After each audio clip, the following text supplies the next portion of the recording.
Hello dear student, स्वागत है आप सभी का एक्सपी क्लासेस में। मेरा नाम है मुकुंद और आज इस महामैराथन वीडियो लेक्चर के अंतर्गत हम लोग बात करेंगे कक्षा 12 सामान्य हिंदी, जो कि विज्ञान वर्ग के विद्यार्थियों के लिए है। 2019 में जो आपके यूपी बोर्ड में 7 पेपर आए थे भैया, 2019 के 7 पेपर आज इस अकेले वीडियो लेक्चर में हम लोग बात करेंगे। एक वीडियो लेक्चर के अंतर्गत हम लोग सभी 7 सेट की पूरी चर्चा करने वाले हैं। पूरा आपको सॉल्यूशन मिलने वाला है। और एक बार मैं आपको बता दूं, इन 7 पेपर की अगर हम बात करें तो ये जो पेपर है 2019 के, ये आपके लेटेस्ट पैटर्न से थोड़े से अलग हैं। लेटेस्ट पैटर्न से थोड़े से अलग हैं, लेकिन आपके सवाल तो वही रहते हैं, तो इसमें ज्यादा घबराने की जरूरत नहीं है।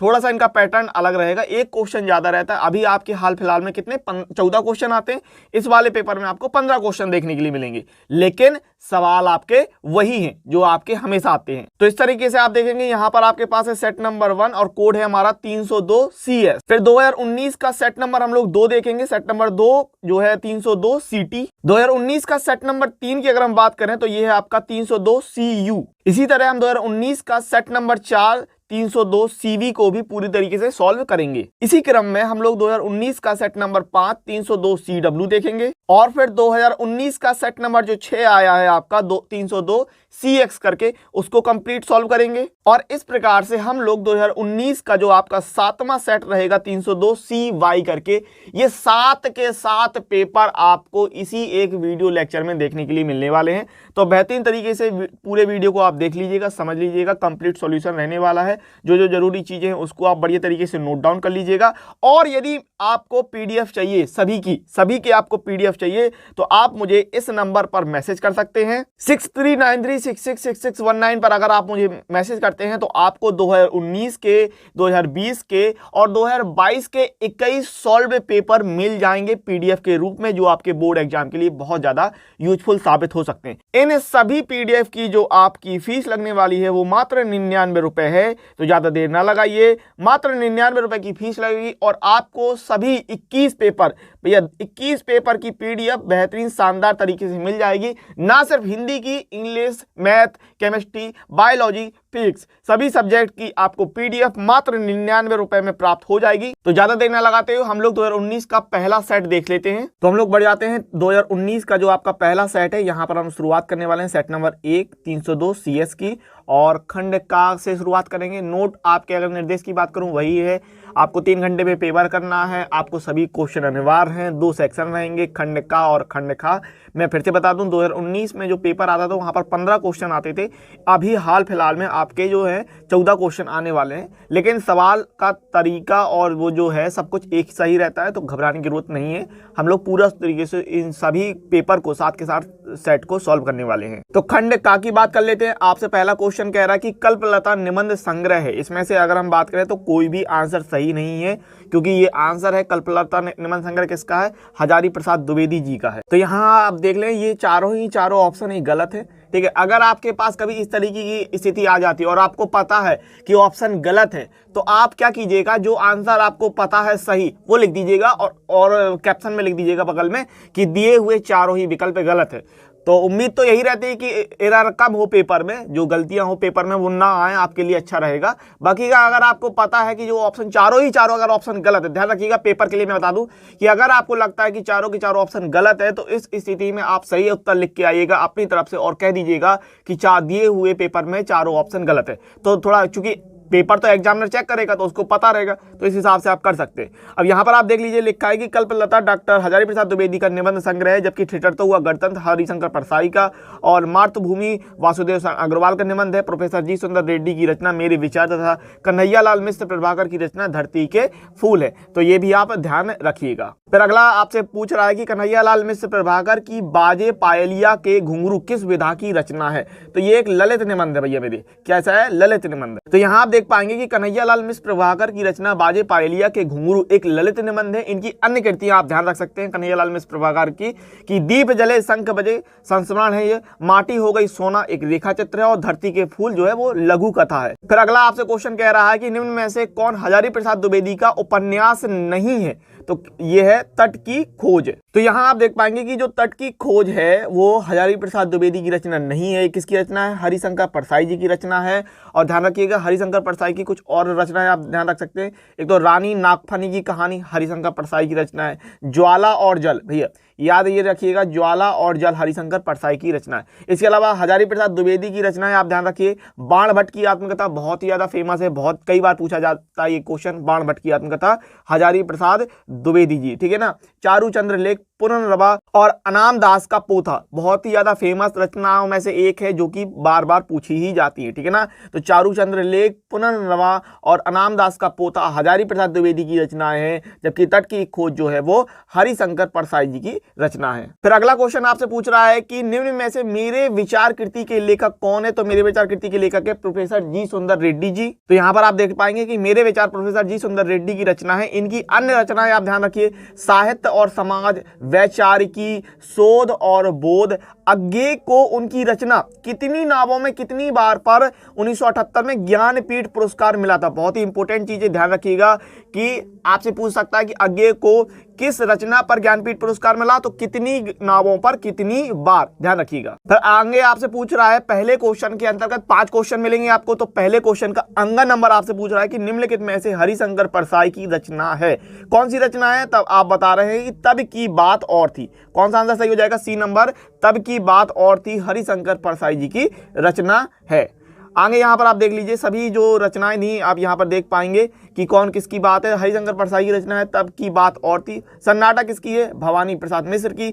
विचार और वितर्क है हजारी प्रसाद द्विवेदी की। जिंदगी मुस्कुराई कन्हैया लाल मिश्र प्रभाकर, तब की बात और थी हरिशंकर परसाई। ठीक है, सभी को आप अच्छी तरीके ध्यान रखिएगा। आगे बात कर लेते हैं क्वेश्चन नंबर 2 के अंतर्गत भी आपके पास 5 बहुविकल्पीय सवाल रहेंगे। बहुत ज्यादा महत्वपूर्ण हो जाता है, अगर आप 10 में 10 क्वेश्चन कर आते हैं तो ये आपके लिए उस स्कोरिंग साबित होता है। ध्यान रखिएगा बहुत अच्छी तरीके से। और क्वेश्चन नंबर 2 में हमारे पास ये पहला क्वेश्चन कह रहा है कि हरिओद जी का प्रिय प्रवास है किस तरीके का एक महाकाव्य है, किस प्रकार का महाकाव्य है? तो संयोग श्रृंगार पर आधारित महाकाव्य, संयोग श्रृंगार पर आधारित महाकाव्य। अब इस तरीके के कुछ क्वेश्चन होते हैं जो अटपटे हो जाते हैं और कभी कभी इनडायरेक्टली पूछ दिए जाते हैं, मतलब अचानक से आ जाते हैं, ठीक है ना। तो उसके लिए क्या कर सकते? कुछ नहीं कर सकते, आपको बस रटना मानना होगा, ध्यान रखना पड़ेगा। इस तरीके के क्वेश्चन अगर आ जाते हैं कभी कभी, है ना, तो इस तरीके के सवाल कभी कभी पूछ दिए जाते हैं। बाकी का आप यहाँ पर देख पाएंगे। अयोध्या सिंह उपाध्याय हरिओद द्वारा रचित प्रिय प्रवास संयोग श्रृंगार पर आधारित महाकाव्य है। कृष्ण के बचपन से लेकर मथुरा प्रस्थान तक का वर्णन है। प्रिय प्रवास का सर्वप्रथम नाम वृंजांगना विलाप था, ये आप ध्यान रखिएगा। वृंजांगना विलाप जो था वो किसका नाम था? प्रिय प्रवास का। अगला क्वेश्चन आपसे कह रहा है कि निम्नलिखित में से मैथिली शरण गुप्त की रचना नहीं है। तो रचना नहीं है इत्तलेयम। तो इत्तलेयम जो है वो मैथिली शरण गुप्त की रचना नहीं है, बल्कि यह अज्ञे जी की रचना है, ठीक है ना। किसकी रचना है? इत्तलेयम। इत्तलेयम जो है वो अज्ञे जी की रचना है। और अज्ञे जी की अन्य रचनाएं आप ध्यान रख सकते हैं, भग्नदूत, चिंता, इत्तलेयम, पूर्वा, कितनी नावों में कितनी बार, ठीक है ना, इस तरीके से। और मैथिली शरण की गुप्त की जो रचना है वो सिद्धराज, प्रदक्षिणा, अनग रचनाएं हैं, ठीक है ना, मैथिली शरण गुप्त जी की। अगला क्वेश्चन आपसे कह रहा है कि जयशंकर प्रसाद के महाकाव्य कामायनी में सर्गों की संख्या कितनी है? तो सर्गों की संख्या है 15। तो यहाँ आप देखिएगा जयशंकर प्रसाद के महाकाव्य कामायनी में सर्गों की संख्या 15 है। कामायनी में शांत रस का प्रयोग हुआ, अच्छी तरीके ध्यान रखिए। कामायनी में किस तरीके का रस का प्रयोग हुआ है? शांत रस का प्रयोग हुआ है, ठीक है ना, ध्यान रखिएगा उस बात को भैया। शांत रस का। कामायनी के प्रमुख पात्र है मनु, श्रद्धा, इंडा और कुमार, ठीक है ना, ये भी आप याद रख सकते हैं। इसके बाद अगर हम बात करें, अगला क्वेश्चन आपसे कह रहा है कि रामधारी सिंह दिनकर को उनकी काव्य कृति उर्वशी पर पुरस्कार मिला था। कौन सा पुरस्कार मिला था? ज्ञानपीठ पुरस्कार मिला था भैया, ठीक है। रामधारी सिंह दिनकर को उनकी काव्य कृति उर्वशी पर पुरस्कार मिला था। किस प्रकार का? ज्ञानपीठ पुरस्कार मिला था। इसका उल्टा भी पूछ सकता है कि रामधारी सिंह दिनकर को ज्ञानपीठ पुरस्कार मिला किसके लिए? उर्वशी के लिए। इसके साथ यहां आप देख लीजिए, रामधारी सिंह दिनकर को उर्वशी महाकाव्य के लिए 1972 में भारतीय ज्ञानपीठ पुरस्कार प्रदान किया गया। इसे गीत नाट्य भी कहा जाता है। रामधारी सिंह दिनकर को अधैर्य का कवि कहा जाता है, ये आप ध्यान रख सकते हैं। आगे बात करें तो सच्चिदानंद, हीरानंद, वात्स्यानंद अज्ञे किस सप्तक में संग्रहित है? ठीक है, तो अज्ञे जी ने तो तार सप्तक की शुरुआत ही की थी, तो यहां पर हम लोग पहले ऑप्शन पे चले जाएंगे, तार सप्तक में, ठीक है। तो यहां आप देखिए सच्चिदानंद, हीरानंद, वात्स्यानंद अज्ञे तार सप्तक के जन्मदाता माने जाते हैं। तार सप्तक का प्रकाशन 1943 ईस्वी में प्रारंभ हुआ। तार सप्तक में 7 कवि संग्रहित हैं। अज्ञे पहले सप्तक के कवि है, ठीक है ना। तो आप यहां पर तार सप्तक में कह सकते हैं, यहाँ पर लिखा होता है पहले सप्तक के लिए, तब आप पहले सप्तक में जा सकते थे। फिर हमारे पास आ जाता है क्वेश्चन नंबर 3, जो कि आपको 10 नंबर देके जाएगा। आपको यहाँ देखना है कि भैया ये गद्यांश जो हमें दिया है, गद्यांश, ठीक है, और गद्यांश किस प्रकार से है, किस पार्ट से है, सबसे मेन बात है। तो ये है हमारा अशोक के फूल से, ठीक है, हजारी प्रसाद द्विवेदी अशोक के फूल, और इस पर आधारित ये आप 5 जो है क्वेश्चन देखेंगे। 5 क्वेश्चन को आपको करना है। गद्यांश में भैया पूरे के पूरे नंबर मिलते हैं, गारंटी ले लीजिए। अगर आप सही से लिख के आते हैं तो पूरे 10 के 10 नंबर आप लेके जाएंगे, ठीक है ना। तो ये क्वेश्चन रहे, और यहाँ पर देखिए गद्यांश के पाठ का शीर्षक और उसके लेखक का नाम आपको लिखने के लिए कह रहा है। तो सिंपल हो जाएगा, अशोक के फूल और हजारी प्रसाद द्विवेदी जी। इसके बाद हमारे पास अथवा तो रहेगा ही रहेगा। अथवा में आपको देखना है, समझना है कि किस तरीके का आपको गद्यांश दिया। अगर आपको समझ में आ रहा है तो ये है हम और हमारा आदर्श चैप्टर से, और इसके लेखक है डॉक्टर APJ अब्दुल कलाम, ठीक है ना। तो यहाँ पर आपके पास ये जो है 5 जो क्वेश्चन रहेंगे, ठीक है ना। इन 5 क्वेश्चनों को आपको करना होगा बेहतरीन तरीके से, शानदार तरीके से। पाठ का शीर्षक और उसके लेखक का नाम लिखने के लिए कह रहा है, ठीक है ना। तो उत्तर हमारे पास ये रहेंगे।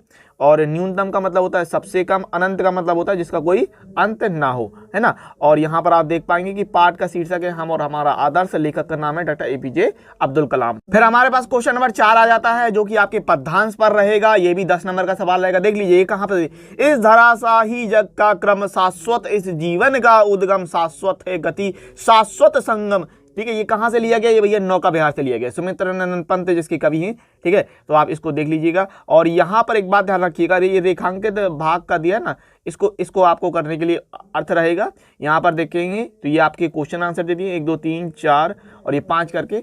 पाठ का शीर्षक आपको लिखना है, कवि का नाम आपको बताना है। तो बहुत ही सिंपल चीज़ है, जो कि इस तरीके से रहेगा। यहाँ पर आप देखेंगे तो नौका विहार पाठ है और कवि हैं हमारे सुमित्रानंदन पंत।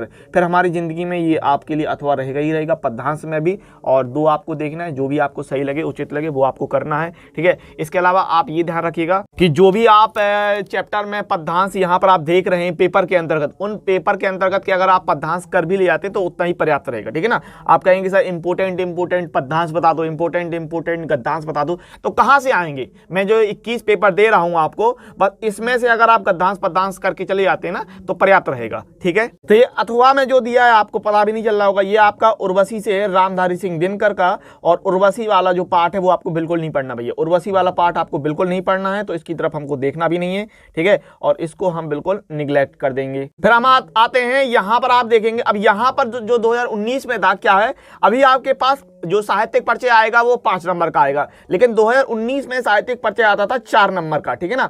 शब्द सीमा तब भी 80 शब्दों की हुआ करती थी, ध्यान रखिएगा, तब वहां पर 4 नंबर का आता था। अभी आपके पास 5 नंबर का आएगा, ये थोड़ा सा अंतर है। और यहाँ पर आपको अभी हाल फिलहाल में कन्हैया लाल मिश्र प्रभाकर जी का जो है जीवन परिचय नहीं तैयार करना है, डॉक्टर APJ अब्दुल कलाम या फिर हजारी प्रसाद द्विवेदी, जिसका भी आपको तैयार हो वो करके जाइएगा। और ध्यान रखिएगा 80 शब्दों की सीमा है, एक पेज में आपको करके दिखाना होगा, एक पेज में 10 से 12 लाइन में कर दीजिएगा बस। इसके बाद हम लोग बात करेंगे तो कवि के लिए भी सेम वही बात है, कवि के लिए भी आपके पास 5 नंबर का साहित्यिक परिचय आने वाला है, 80 शब्दों की सीमा रहेगी। और अयोध्या सिंह उपाध्याय या फिर जयशंकर प्रसाद या फिर महादेवी वर्मा, जिसका आपको बेहतर तरीके से याद हो उसका करके आइएगा। और भैया साहित्यिक परिचय याद करने के लिए आप थोड़ा सा कष्ट ये करिएगा कि एक पेज में लिख लीजिएगा, आप लिख के तैयार करेंगे तो ज्यादा बेहतर तरीके से याद हो जाएगा आपको। फिर हम बात करें तो क्वेश्चन नंबर 6 के अंतर्गत, क्वेश्चन नंबर 6 में हमारे पास 80 शब्दों की सीमा के लिए कहानी रहेगी, ध्रुव यात्रा अथवा बहादुर कहानी का सारांश लिखने के लिए कह रहा है। यहाँ 4 नंबर दे रहा है, बेसिकली अभी आपके पास 5 नंबर का क्वेश्चन जो 5 नंबर का आता है।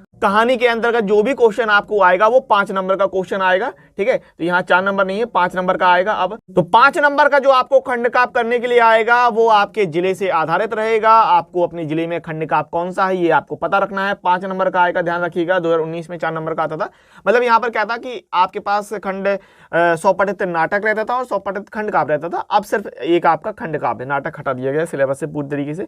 तो आपको ध्यान रखना है कि किस जिले में आपका कौन सा है, इस बात को याद रखिएगा। और 5 नंबर आपको पूरे मिलेंगे। फिर हम लोग आगे बात करें तो आपके पास रहेगा संस्कृत के गद्यांश करने के लिए, जो कि 7 नंबर का रहेगा। आपको देखना है भैया ये कहां से लिया गया है और इसका अनुवाद करके बताना है। तो ये संस्कृत भाषा या महत्तम से लिया गया है, एक बार हम बता दें। और आपको पाठ पढ़ाया गया है, वीडियो लेक्चर है, तो आप देख लीजिएगा। तो यहाँ आप देखेंगे ये आपको हमारे पास संदर्भ दे दिया है, जो कि है संस्कृत भाषा या महत्तम से, और अनुवाद ये दे दिया है, जिसको आप बढ़िया तरीके से देख लीजिएगा और अच्छी तरीके से पढ़ के जाइएगा।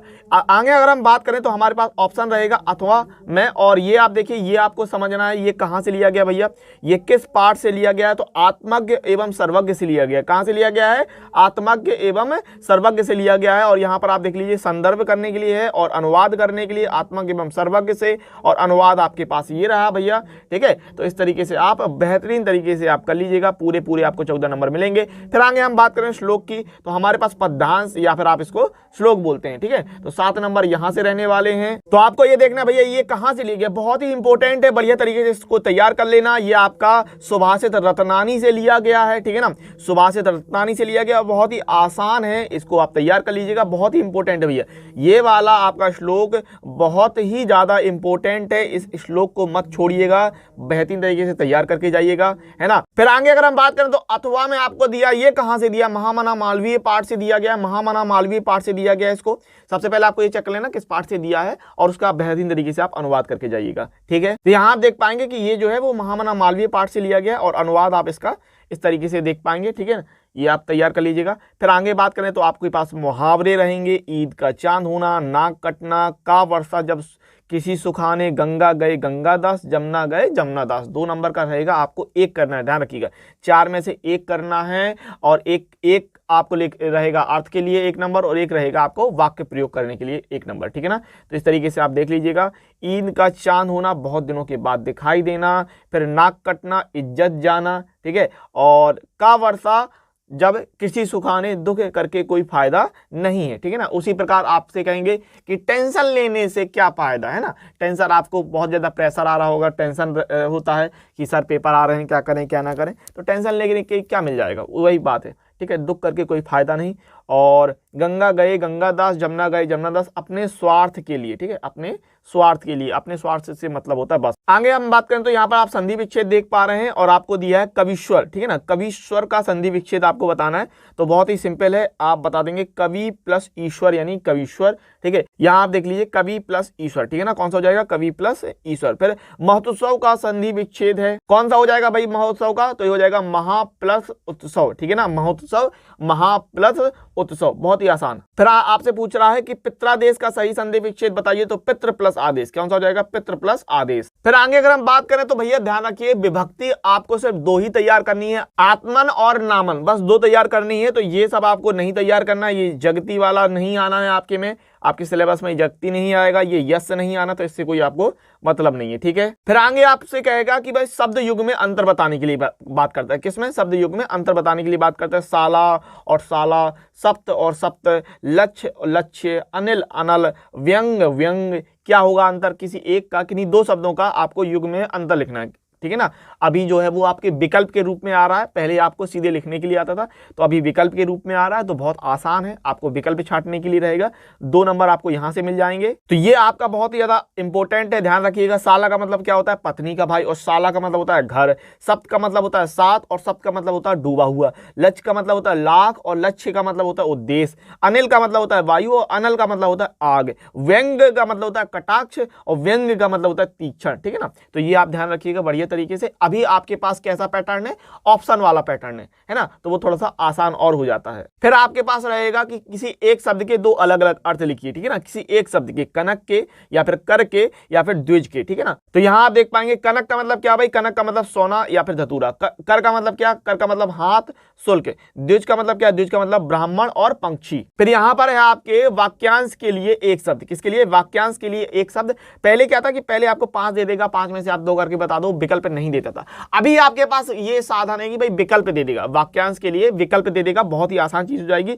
वहां पर भी आपको वाक्यांश के लिए 2 ही शब्द रहते, ठीक है। यहां पर आपसे कह रहा बिना वेतन काम करने वाला, जिसमें कुछ करने की क्षमता ना हो, जो कभी नहीं मरे, ठीक है, जो कभी नहीं मरे, अमर हो, पैर से सिर तक दंड देने योग्य। अभी आपके पास क्या है भाई, अभी हाल फिलहाल में जो आपका पैटर्न है वो कैसा है, विकल्प रहेगा, आप आसानी तरीके से कर पाएंगे, ठीक है ना। तो यहां पर आप देख पाएंगे कि बिना वेतन काम करने वाला, अवैतनिक, जिसमें कुछ करने की क्षमता न हो, अक्षम, जो कभी नहीं मरे, अमर, पैर से सिर तक अपाद मस्तक है और दंड देने योग्य दंडनीय। ठीक है, तो इस तरीके से आप ध्यान रखिएगा बढ़िया तरीके से। फिर हमारे पास आता है वाक्यों को शुद्ध करने के लिए। तो यहाँ पर आप दो वाक्यों को शुद्ध करना है आपको। गौतम की पत्नी का नाम अहिल्या था, वह प्रातःकाल के समय आया था, इस घटना की परीक्षा होनी चाहिए, दीपक प्रज्वलित कर दो। तो यहाँ आप उत्तर देख पाएंगे, गौतम की पत्नी का नाम अहिल्या था, वह प्रातःकाल आया था, इस घटना की जांच होनी चाहिए, दीपक जला दो। ठीक है, तो ये आपके सही हो गए। फिर हमारे पास आता है भाई करुण रस, वीर रस, रस छंद अलंकार, रस छंद अलंकार बेहतरीन तरीके से तैयार करके जाइएगा भाई। 6 नंबर का मामला रहता है और अच्छी तरीके से इनको अगर आपने तैयार कर लिया और बेहतरीन तरीके से आप इनको आप लिख के आइएगा। ठीक है ना, अलंकार में यमक अलंकार, रूपक अलंकार, तो जो आपको तैयार वो आप लिख के आइएगा। फिर हमारे पास छंद रहेंगे, दोहा छंद और चौपाई छंद, तो जो आपको याद हो बढ़िया 2 नंबर वहां से आपको मिल जाएंगे। ठीक है, उदाहरण बहुत ही ज्यादा इंपॉर्टेंट होते हैं, तो बढ़िया एक पेज में सारे उदाहरण लिख के उनको बेहतरीन तरीके से याद कर लीजिएगा। फिर आपके पास एप्लीकेशन लिखने के लिए आएगी जो 6 नंबर की रहेगी, तो एप्लीकेशन बढ़िया तरीके से तैयार कर लीजिएगा। और 2 एप्लीकेशन लिखने के लिए आती है, तो आप कोई भी एप्लीकेशन जो बेहतर है वो करके आएगा। खासकर तौर से याद कर लीजिएगा बैंक से ऋण लेने पर। ठीक है ना, बैंक से ऋण लेने वाली एप्लीकेशन को अच्छी तरीके से तैयार कर लीजिएगा। फिर हमारे पास निबंध रहेगा और जो कि 9 नंबर का रहेगा। ध्यान रखिए निबंध में क्या है, आप कम से कम 4 से 5 6 जो निबंध पढ़ के जाएं। 2 से 3 बार अगर आप पढ़ के जाएंगे तो वो जो शब्द है ना आपके दिमाग में घूमते रहेंगे और उस समय आपको लिखने में दिक्कत नहीं होगी। तो पदोन्नति में आरक्षण का औचित्य, दूरदर्शन से लाभ और हानि, पर्यावरण संरक्षण एवं वनस्पति, ये बढ़िया तरीके से कर लीजिएगा। पर्यावरण वाला, आतंकवाद वाला, विज्ञान वाला, इनको अच्छी तरीके से कर लेना। मेरे प्रिय साहित्यकार या मेरे प्रिय कवि, अगर आप ये भी कर पाएँ तो अच्छी बात है। उसमें बहुत ही आसान है, किसी एक कवि का जीवन परिचय, साहित्यिक परिचय आप आसानी तरीके से लिख सकते हैं। ठीक है ना, अगर मेरे प्रिय की कवि की बात करें तो मेरा प्रिय कवि ना बहुत आसान हो जाता है। क्यों?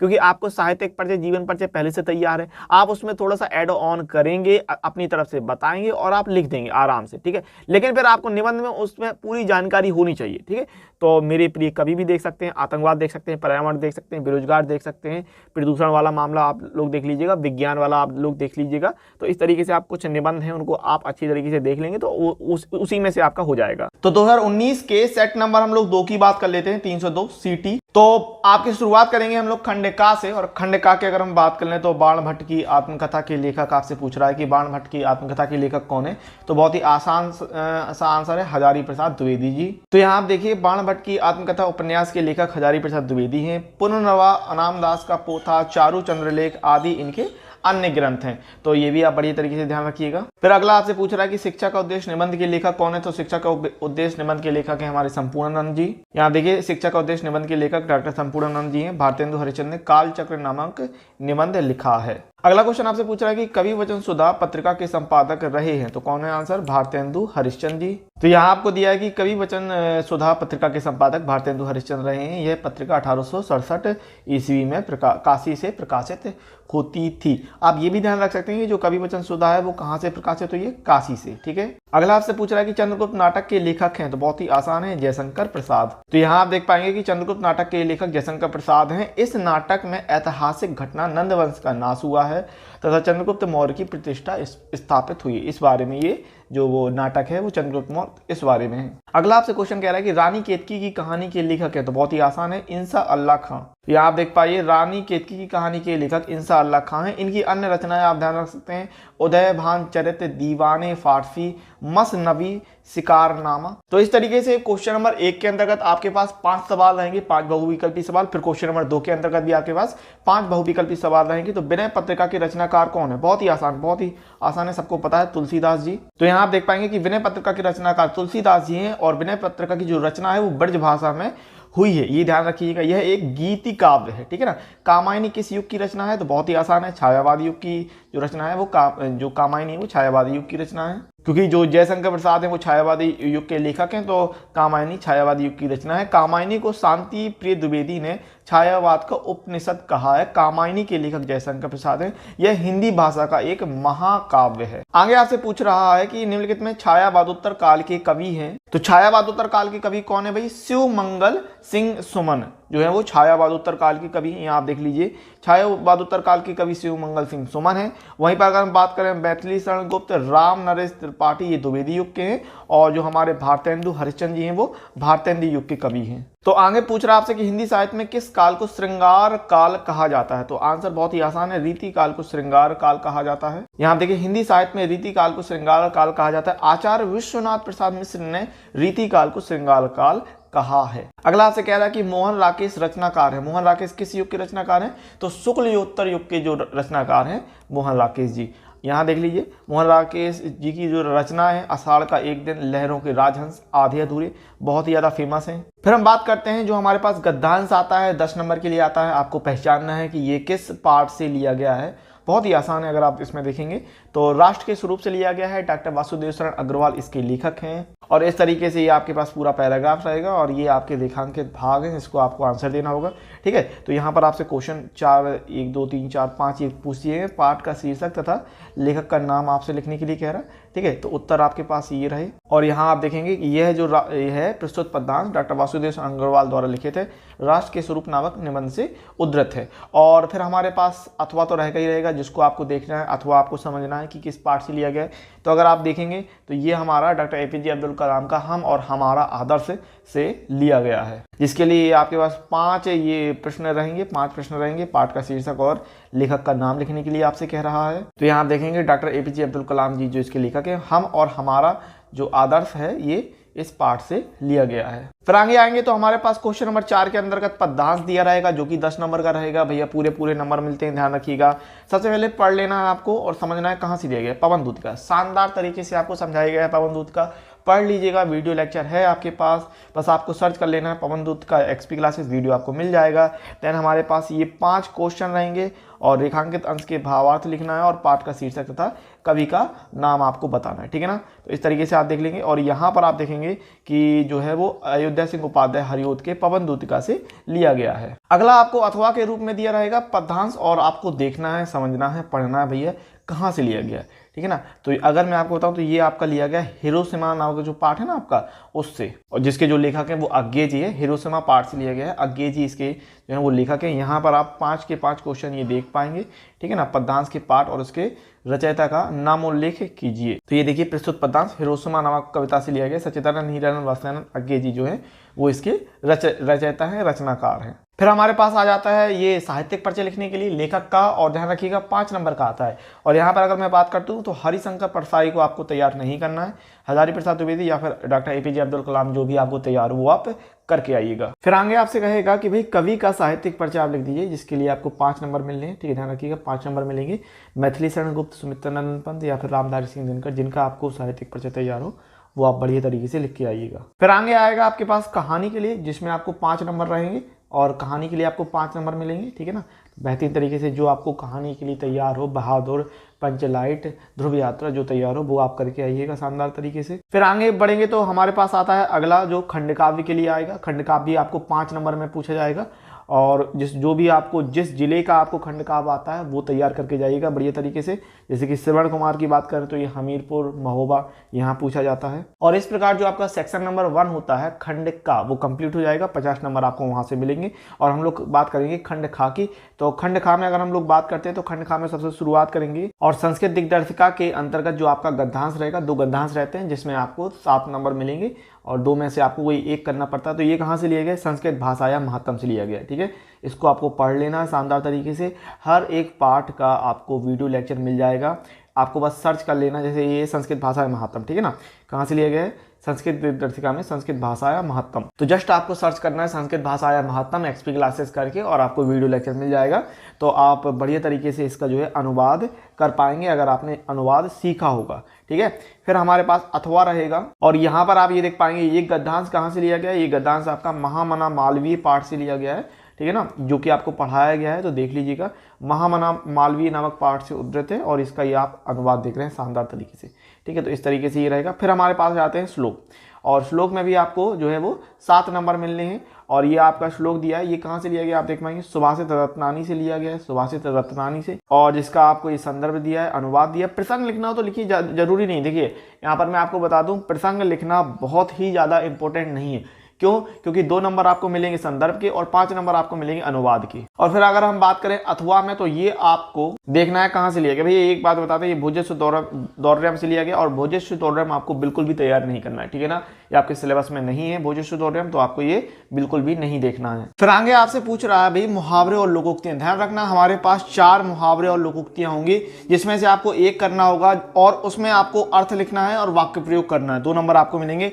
अपना उल्लू सीधा करना, ईंद का चांद होना, आम के आम गुठलियों के दाम और चोर की दाढ़ी में तिनका। तो आपको पता होना चाहिए अपना उल्लू सीधा करना यानी अपना काम निकालना, ईद का चांद होना, बहुत दिनों बाद दिखाई देना, आम के आम गुठलियों के दाम मतलब आम भी बिके, गुठली भी बिकी, आपके छिक्कल भी बिका, सब बिका, गूदा भी बिका, सब कुछ बिक गया, यानी हर तरफ से लाभ ही लाभ, दोहरा लाभ हो प्राप्त होना, दोहरा लाभ प्राप्त होना, इस तरीके से आप बना देंगे।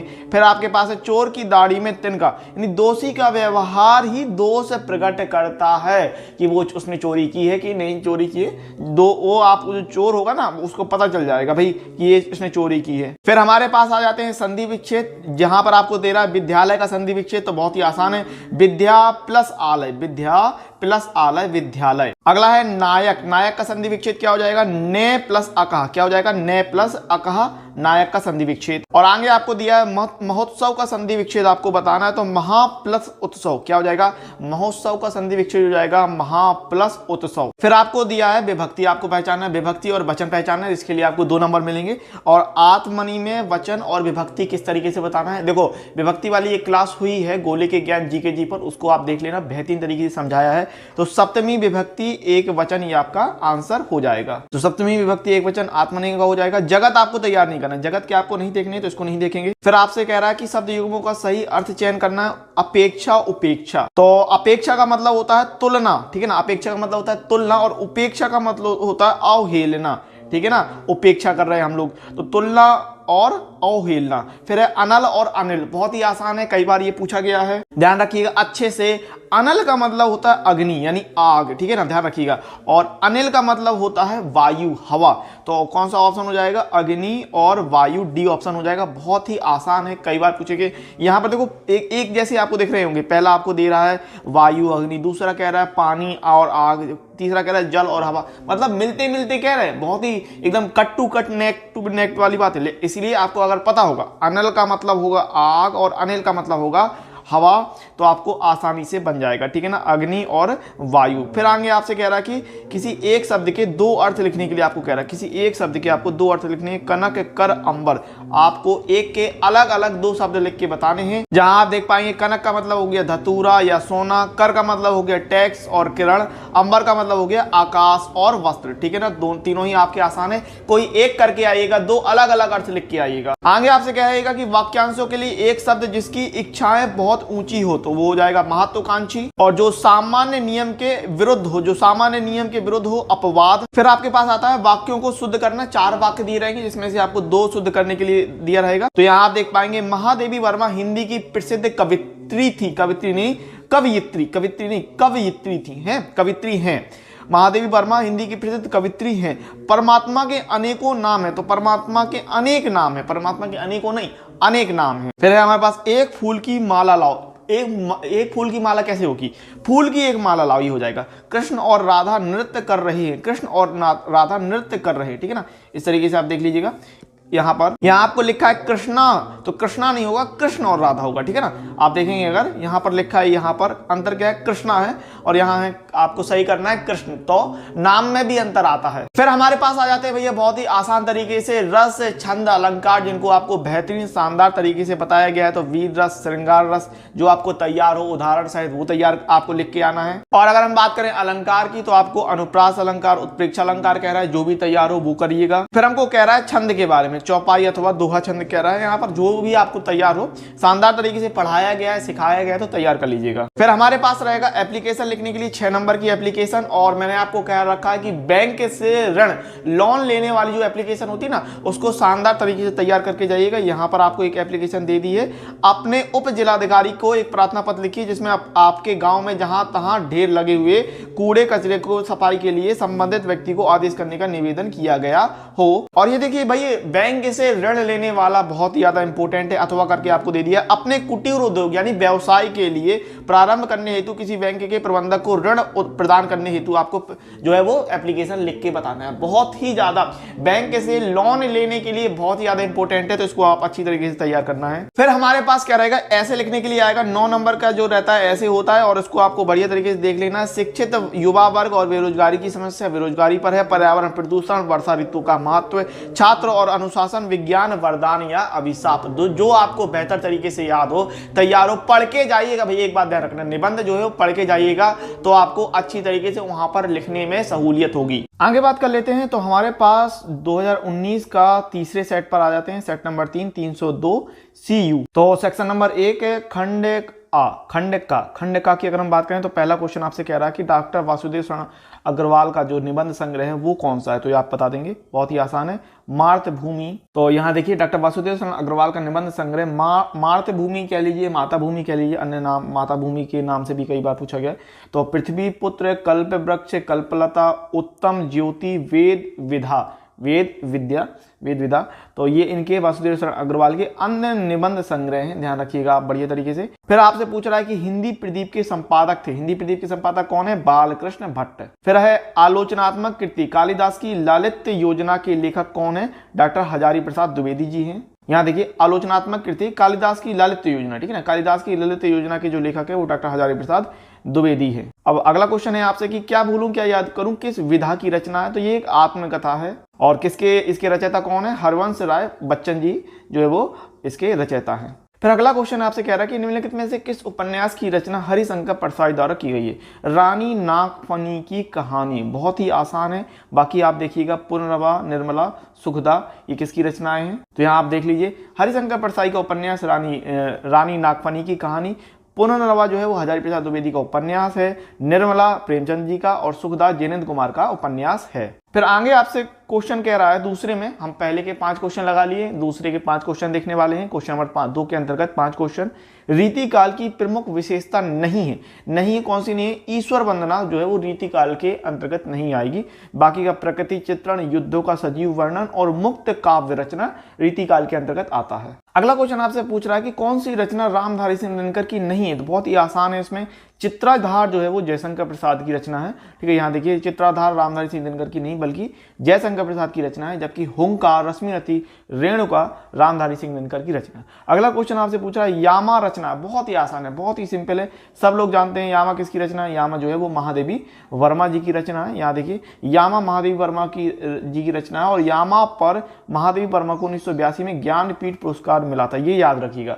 किसके लिए मिला है ज्ञानपीठ पुरस्कार, यामा के लिए। अगला क्वेश्चन आपसे कह रहा है कि आदिकाल के लिए चारण काल नाम दिया है, किसने दिया है, डॉक्टर राम कुमार वर्मा ने जो है आदिकाल को चारण काल नाम दिया है। तो यहाँ देखिए बहुत ही इंपॉर्टेंट चीज लिखी है कि हिंदी साहित्य में आदिकाल के लिए चारण काल नाम जो दिया है वो डॉक्टर राम कुमार वर्मा ने दिया है।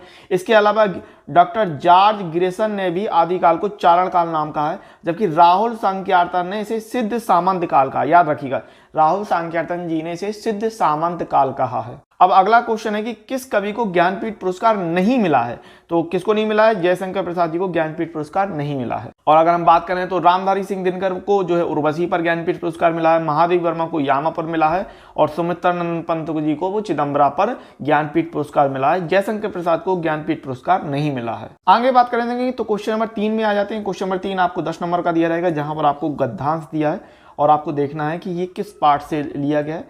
तो यहाँ अगर आप देखेंगे तो ये दिया है अशोक के फूल से, जिसके जो लेखक हैं वो हमारे हजारी प्रसाद द्विवेदी जी हैं, तो इसको आप देख लेना। यहाँ पर आपके पास भैया 5 क्वेश्चन रहने वाले हैं, इन 5 क्वेश्चन को आपको बढ़िया तरीके से देखना है और इन 5 क्वेश्चनों को आपको उत्तर देना है।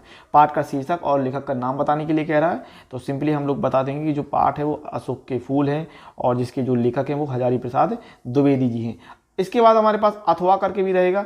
आपको देखना है कि अथवा करके जो दिया है, यहाँ देखिए ये क्या लिखा है, भाषा लिखा है, ठीक है ना। तो कहाँ से लिया गया है, भाषा और आधुनिकता से लिया गया है। प्रोफेसर जी सुंदर रेड्डी इसके लेखक हैं। तो भाषा और आधुनिकता और प्रोफेसर जी सुंदर रेड्डी, जो आपको ध्यान रखना है, ठीक है। फिर हमारे पास ये जो है क्वेश्चन आ जाएंगे, 5 क्वेश्चन इस तरीके से दिए हुए हैं। पाठ का शीर्षक और लेखक का नाम बताने के लिए कह रहा है आपसे। तो यहाँ आप बता पाएंगे कि भाषा और आधुनिकता पाठ से लिया गया, प्रोफेसर जी सुंदर रेड्डी इसके लेखक हैं। फिर आ जाते हैं क्वेश्चन नंबर 4 पर। तो ये क्वेश्चन नंबर 4 भी आपको 10 नंबर देके जाएगा, जहां पर आपको पद्यांश रहेगा। काव्य वाला सेक्शन है, आपको पढ़ना है, देखना है कि कहाँ से लिया गया। निरक्षर की एक खंजन आए, निरक्षर की एक खंजन आए कहाँ से, गीत है मैथिली शरण गुप्त जी का, जिस पर आधारित आपके 5 क्वेश्चन रहने वाले हैं शानदार तरीके से। इन 5 क्वेश्चनों को आपको देख लेना है। और अंत में आपसे ये पूछ रहा था कि कहाँ से लिया गया है, तो ये आप बता पाएंगे कि गीत है किसका है, मैथिली शरण गुप्त जी का। फिर हमारे पास अथवा रहेगा। अथवा में आपको देखना है कि ये कहाँ से लिया गया है भैया। ये जो आपका पैराग्राफ लिया गया है, ये आपका पद्यांश लिया गया, कहाँ से लिया गया है, अभिनव मनुष्य का है, रामधारी सिंह दिनकर जी का अभिनव मनुष्य। और हमारे पास ये 5 जो है क्वेश्चन रहने वाले हैं। इन 5 क्वेश्चनों को बढ़िया तरीके से आप देख लीजिएगा। कविता का शीर्षक और कवि का नाम लिखने के लिए आपसे कह रहा है। तो यहाँ आप देख पाएंगे ये कहाँ से लिया गया, अभिनव मनुष्य से लिया गया, और इसके कवि जो है वो रामधारी सिंह दिनकर जी हैं। फिर हमारे पास आ जाएगा भाई लेखक का साहित्यिक परिचय लिखने के लिए, जो कि भाई 5 नंबर का रहने वाला है। तो वासुदेव शरण अग्रवाल, हजारी प्रसाद द्विवेदी, प्रोफेसर जी सुंदर रेड्डी, जो आपको याद हो वो आपको लिख के आना है। और उसके बाद हमारे पास क्वेश्चन नंबर 5 के अंतर्गत ये आपके 5वें का खा रहेगा, जिसमें आपको कवि का एक साहित्यिक परिचय लिख के दिखाना है। ये भी आपका भाई 5 नंबर का रहेगा, ध्यान रखिएगा, 4 नंबर का नहीं, ठीक है। 5 नंबर के लेटेस्ट पैटर्न के आधार पर 5 नंबर का आना है। अयोध्या सिंह उपाध्याय, हरिओ, जयशंकर प्रसाद, सुमित्रा नंदन, जो आपको बढ़िया तरीके से याद हो वो आप कर लीजिएगा शानदार तरीके से। फिर आपके पास अगला जो क्वेश्चन रहेगा वो कहानी पर आधारित रहेगा, जिसमें भी भाई आपको 5 नंबर की रहेगी कहानी, ठीक है। तो अच्छा, लाठी नहीं तैयार करना है, लाठी आपके सिलेबस में अब जो है वो नहीं है, तो लाठी वाला जो है नहीं करना है बिल्कुल भी तरीके से। तो लाठी आप बिल्कुल हटा दीजिएगा, ये आपके अब सिलेबस में नहीं है। फिर हमारे पास 5 नंबर का जो है वो खंड काव्य आ जाता है। तो जिस जिले से आपका जो भी खंड काव्य है वो आपको तैयार कर लेना है। तो इस तरीके से जो आपका खंड का होता है सेक्शन नंबर 1 वो फिनिश हो जाएगा। देन हमारे पास आ जाएगा ये सेक्शन नंबर 2 खंड खा करके, और यहाँ पर संस्कृत दिग्दर्शिका के जो गद्यांश और पद्यांश होते हैं, गद्यांश एंड श्लोक, वो आपको 7-7 नंबर के 14 नंबर के दिए रहेंगे। और अगर आपको मैं बताऊं ये गद्यांश कहाँ से है, तो ये भोजस्व दौर्यम से, और बिल्कुल भी भोजस्व दौर्यम आपको बिल्कुल भी नहीं देखना है। भोजस्व दौर्यम आपके पार्ट्स में है नहीं, सिलेबस में नहीं है, तो इसको बिल्कुल भी नहीं आप छुएंगे। फिर अथवा करके आपको ये दे दिया, ये देखना भैया, ये आपको बढ़िया पढ़ के जाना है, आत्मज्ञ एवं सर्वज्ञ, ठीक है ना। आत्मज्ञ एवं सर्वज्ञ बेहतरीन तरीके से, शानदार तरीके से पढ़ के जाइएगा। संस्कृत भाषा है महत्तम, महामना, मालवी, अच्छी तरीके से देख लीजिएगा, ठीक है ना। और जिसमें आपको संदर्भ बताना है 2 नंबर का, जिसमें आपको संदर्भ बताना है 2 नंबर का, और 5 नंबर का अनुवाद बताना है। अगला आपसे कहेगा भाई श्लोक बता दीजिए, तो ये भी आपका श्लोक जो रहेगा वो 7 नंबर का रहेगा, ध्यान रखिएगा। और ये कहाँ से लिए गए, तो ये आपका सुभाषित रत्नानी से लिया गया, ध्यान रखिएगा, बढ़िया तरीके से तैयार कर लीजिएगा, ठीक है ना। संदर्भ और ये आपके यहाँ पर अनुवाद आप यहाँ पर देख पाएंगे, ठीक है। 2 नंबर का संदर्भ रहेगा, 5 नंबर का अनुवाद रहेगा। फिर अगर हम आगे बात करें तो आपके पास आता है मुहावरे लोकोक्तियां, जहां पर आपको 2 नंबर रहेगा। यहाँ पर आपके पास 4 क्वेश्चन रहेंगे, 4 में 1 करना होगा, ध्यान रखिएगा, ठीक है। मुहावरे लोकोक्तियों में 4 में 1 करना होता है। 1 नंबर अर्थ का, 1 नंबर वाक्य का मिलेगा। मुख में राम बगल में छुरी, होनहार बिरवान के होत चीकने पात, अपने पैरों पर खड़ा होना, दाल में काला होना। तो यहाँ पर आप देखेंगे मुख में राम बगल में छुरी, कपटपूर्ण व्यवहार करना, होनहार बिरवान के होत चीकने पात, प्रगतिशील व्यक्ति के लक्षण आरंभ से ही दिखने लगते हैं। अपने पैरों पर खड़ा होना यानी स्वावलंबी होना, आत्मनिर्भर होना, दाल में काला होना यानी कि संदेह होना। फिर हम लोग बात करेंगे, ये आपका आ जाता है संधि विच्छेद, ठीक है ना। स्वागतम बहुत ही आसान, स्वागतम का सु प्लस आगतम, स्वागतम का सु प्लस आगतम। अगला है नायक का संधि विच्छेद, बहुत ही आसान, ये देखो रिपीटेड होते हैं, आप देख रहे हैं ना, संधि विच्छेद भी रिपीटेड होते हैं। न प्लस अकह, न प्लस अकह। फिर है सज्जन का संधि विच्छेद, सज्जन का संधि विच्छेद क्या हो जाएगा भाई, सत प्लस जन। फिर अगर हम बात करें तो यहाँ पर आपको संधि के साथ इसके बाद 3 नंबर की संधि हो जाएंगी, 2 नंबर की विभक्ति और वचन रहेंगे। तो विभक्ति और वचन की अगर हम बात करें तो आपको याद रखना है आत्मन और नामना, ठीक है ना। तो नामने में विभक्ति और वचन आपको बताना है, तो चतुर्थी विभक्ति है और 1 वचन है। और फिर आपको ये तो याद ही नहीं करना, राजन का बिल्कुल भी नहीं देखना है, क्योंकि ये आपके सिलेबस में नहीं है, ये आप बिल्कुल भी तैयार नहीं कीजिएगा। आगे हमें पास है शब्द युग्मों का सही अर्थ, तो भवन और भुवन, भवन का अर्थ हो जाएगा मकान भैया, और भुवन का मतलब हो जाएगा संसार, यानी कि ऑप्शन नंबर हमारा जो है वो बी बिल्कुल सही है। अगला क्वेश्चन आपसे कह रहा है कि सुत और सूत, तो सुत का मतलब होता है पुत्र, ठीक है ना, और सूत का मतलब होता है धागा। तो ये देखिए सूत्र और सूत यानी पुत्र और धागा। आगे आपके पास होगा कि किसी एक शब्द के आपको दो अलग अलग अर्थ लिखने हैं, जनक, ठीक है ना, कनक और स्नेह। तो यहाँ देखिए जनक का मतलब होता है जन्म देने वाला, ठीक है ना, जन्म देने वाला, या फिर आप पिता भी बोल सकते हैं, जनक यानी पिता। और जनक का मतलब होता है राजा।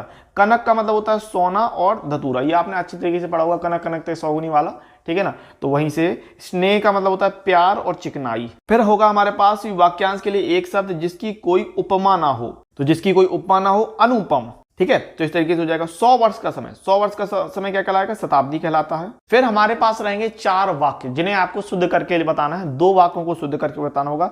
पुरानी बातों को भूल जाओ, ठीक है। तो पुराने बातें, यहां लिखा है पुराने, पुराने नहीं होता, क्या होता है? पुरानी बातों को भूल जाओ, ठीक है ना।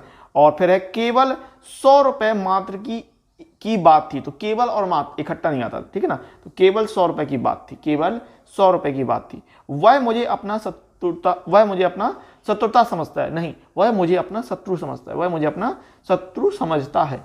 अब चल लेना चाहिए, अब चलना चाहिए, अब चल लेना नहीं, अब चलना चाहिए। तो फिर आगे आपके पास रस आता है, वीर रस, हास्य रस, जो आपको बेहतरीन तरीके से याद हो, करवाए गए हैं, पढ़ाए गए हैं, सिखाए गए हैं, वीडियो भी हैं। वीर तुम बड़े चलो, धीर तुम बड़े चलो, जो भी आपको अच्छा तरीके से उदाहरण हो वो तैयार कर लेना। और रस, छंद, अलंकार के वीडियो हैं तो देख लीजिएगा शानदार तरीके से, ठीक है ना। फिर हमारे पास ये अलंकार आता है, तो यहाँ पर आप देख पाएंगे रूपक, भ्रांतिमान, जो भी आपको तैयार हो वो आप करके आइएगा। फिर हमारे पास छंद आ जाते हैं, तो जहाँ पर दोहा, रोला, जो भी बेहतर तरीके से तैयार हो, जो भी बेहतर तरीके से आपको याद हो वो आप करके आइएगा। फिर हमारे पास एप्लीकेशन आ जाती है, ठीक है ना। तो परीक्षा के समय बिजली कटौती ना करने के लिए जिलाधिकारी को पत्र लिखिए। और आपका परीक्षा का तो समय चल ही रहा है, तो 6 नंबर के ये आएगा। और अथवा करके ये आप देख सकते हैं, अपनी प्रिय पुस्तक मंगवाने के लिए प्रकाशक को पत्र लिखने के लिए कह रहा है, ठीक है। तो ये आप देख पाएंगे। इसके बाद हमारे पास आ जाता है बेहतरीन वाले निबंध, है ना, 9 नंबर के रहेगा, जिसमें आपको जनसंख्या नियंत्रण, नैतिक शिक्षा का महत्व, खेलकूद का महत्व, सोशल मीडिया, अभिशाप या वरदान, जो भी आपको बेहतर। देखिए निबंध की मैं यही कहूँगा, जितने बेहतर होगा आप उनको पढ़ के जाएं, ठीक है ना। आप 2 से 3 बार अगर फिर पढ़ के जाते हैं तो वो जो शब्दकोश होगा वो बढ़ जाएगा आपको, और फिर वहाँ पर लिखने में आपको अच्छी तरीके से आप लिख पाएंगे। आप कुछ भी निबंध में देख के नहीं जाएंगे, कहेंगे कि मैं तो वहाँ पर कुछ ना कुछ तो कर ही दूंगा, तो ऐसा करेंगे तो फिर आपके 9 नंबर में आपके 2 या 3 या 4 नंबर दे देगा बस, ठीक है। तो अगर आपको 9 नंबर में कम से कम 8 नंबर चाहिए हैं तो उसके लिए आपको पढ़ के जाना होगा और बेहतर शब्दों का प्रयोग करेंगे तो आपको अच्छे से अच्छे नंबर वहाँ पर मिल जाएंगे। तो अब हम लोग 2019 का जो है सेट नंबर 4 देखने वाले हैं, पूरा पेपर देखेंगे। 302 सीवी करके दिया है। और खंड का की बात कर लेते हैं। पहला क्वेश्चन आपसे इस प्रकार से कह रहा है कि कुटज निबंध संग्रह के लेखक है। तो कुटज निबंध संग्रह के लेखक कौन है? हजारी प्रसाद द्विवेदी जी। यहाँ आप देख लीजिए, कुटज जो है वो हजारी प्रसाद द्विवेदी जी का निबंध संग्रह है। आचार्य रामचंद्र शुक्ल जी का निबंध संग्रह है चिंतामणि, और बालकृष्ण भट्ट का निबंध संग्रह है साहित्य सुमन, ठीक है, ये आप ध्यान रखिएगा। फिर अगला क्वेश्चन है कि सरदार पूर्ण सिंह किस युग के लेखक हैं? तो छायावाद युग के लेखक हैं सरदार पूर्ण सिंह जी। तो यहाँ आप देखेंगे कि सरदार पूर्ण सिंह छायावाद युग के लेखक हैं। छायावाद का प्रकाशन समय 1918 से 1936 ईस्वी तक रहा है, ठीक है ना। आनंद कादम्बिनी के संपादक हैं, आनंद कादम्बिनी के संपादक है बद्दी नारायण चौधरी प्रेमघन। ये देखिए, आनंद कादम्बिनी के संपादक बद्दी नारायण चौधरी प्रेमघन थे। इसका प्रकाशन 1881 ईस्वी में मिर्जापुर से हुआ था। अब ये वाला क्वेश्चन बहुत ही आसान है। हिंदी का प्रथम उपन्यास किसे कहा जाता है? परीक्षा गुरु को। लेखक हैं लाला श्रीनिवास दास। यहाँ देखिए, परीक्षा गुरु हिंदी का प्रथम उपन्यास था जिसकी रचना भारतीय हिंदी युग के प्रसिद्ध नाटककार लाला श्रीनिवास दास ने 25 नवंबर 1882 में की थी। अगला क्वेश्चन है कि दीप जले शंख बजे किस विधा की रचना है? तो ये एक संस्मरण है कन्हैया लाल मिश्र प्रभाकर का, ठीक है। तो यहाँ देखिए, दीप जले शंख बजे जो है वो एक संस्मरण है, कन्हैया लाल मिश्र प्रभाकर ने जी इसकी रचना की है। अगला आपसे क्वेश्चन कह रहा है कि सुमित्रा नंदन पंत की रचना नहीं है। तो रसवंती जो है वो सुमित्रा नंदन पंत की रचना नहीं है, ये रामधारी सिंह दिनकर जी रचना है। जबकि इसके अलावा पल्लव, वीणा, लोकायतन जो है वो सुमित्रा नंदन पंत जी की रचना है। तो यहाँ देख लीजिए, रसवंती के लेखक है रामधारी सिंह दिनकर, जबकि सुमित्रा नंदन पंत की रचना है पल्लव, वीणा और लोकायतन। फिर है हिंदी साहित्य के आदिकाल के जो चारण काल नाम दिया है वो किसने दिया है? तो बहुत ही आसान है, पीछे भी निकल चुका है। डॉक्टर राम कुमार वर्मा ने जो है आदिकाल को चारण काल नाम कहा है, और रामधारी सिंह दिनकर जी ने से सिद्ध सामंत काल कहा है नाम। तो ये बहुत अच्छी, आप यहाँ ध्यान रखिएगा कि जो चारण काल नाम है वो डॉक्टर राम कुमार वर्मा ने कहा है, रामचंद्र शुक्ल ने से वीर गाथा काल कहा है, और विश्व प्रसाद मिश्र ने से वीर काल कहा है। अगला क्वेश्चन है कि निम्नलिखित में कौन प्रेमाश्रय शाखा के कवि नहीं है? तो नंददास जो है वो प्रेमाश्रय शाखा के कवि नहीं है। देखिए प्रेमाश्रय शाखा के कवि नंददास नहीं है। नंददास कृष्ण भक्ति के अष्टछाप के कवि हैं, जबकि जायसी, मंजन, कुतुबन, रासो साहित्य के प्रेमाश्रय शाखा के कवि हैं। अगला क्वेश्चन आपसे है कि अज्ञे की रचना कौन है? तो बहुत ही आसान है, आंगन के पार द्वार जो है वो अज्ञे जी की रचना है।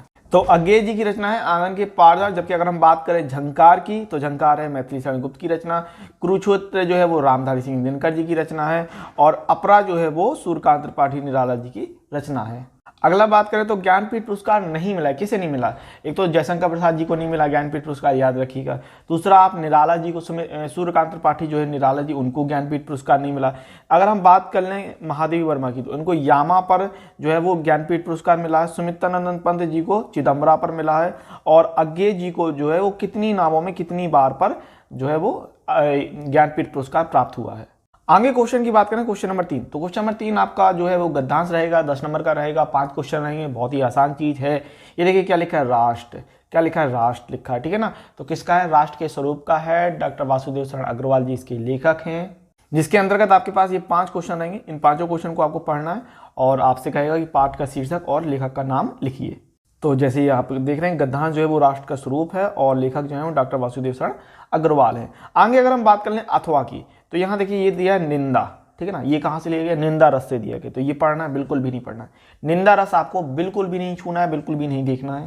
क्वेश्चन नंबर 4 पर आते हैं, जो कि आपका पद्यांश से रिलेटेड रहेगा। 10 नंबर यहाँ पर भी रहेंगे, 5 क्वेश्चन आपको यहाँ पर भी करने के लिए रहेंगे। और आपको ये देखना भाई, सबसे पहली बात तो ये कहाँ से लिया गया? ये आपका हिरोशिमा से लिया गया है। कहाँ से लिया गया है? ये आपको हिरोशिमा से लिया गया है। और यहाँ पर अगर हम बात कर लें, ये देखिए 5 क्वेश्चन आपके पास ये रहे। तो ये आपके पास है, पद्यांश का पाठ का नाम बताना है, हिरोशिमा, रचयिता जो है वो अज्ञे जी हैं। तो प्रस्तुत पद्यांश हिरोशिमा नामक पाठ से अवतरित है, ठीक है, कविता से लिया गया, जिसके रचयिता जो है वो सच्चिदानंद हीरानंद वात्स्यानंद अज्ञे जी हैं।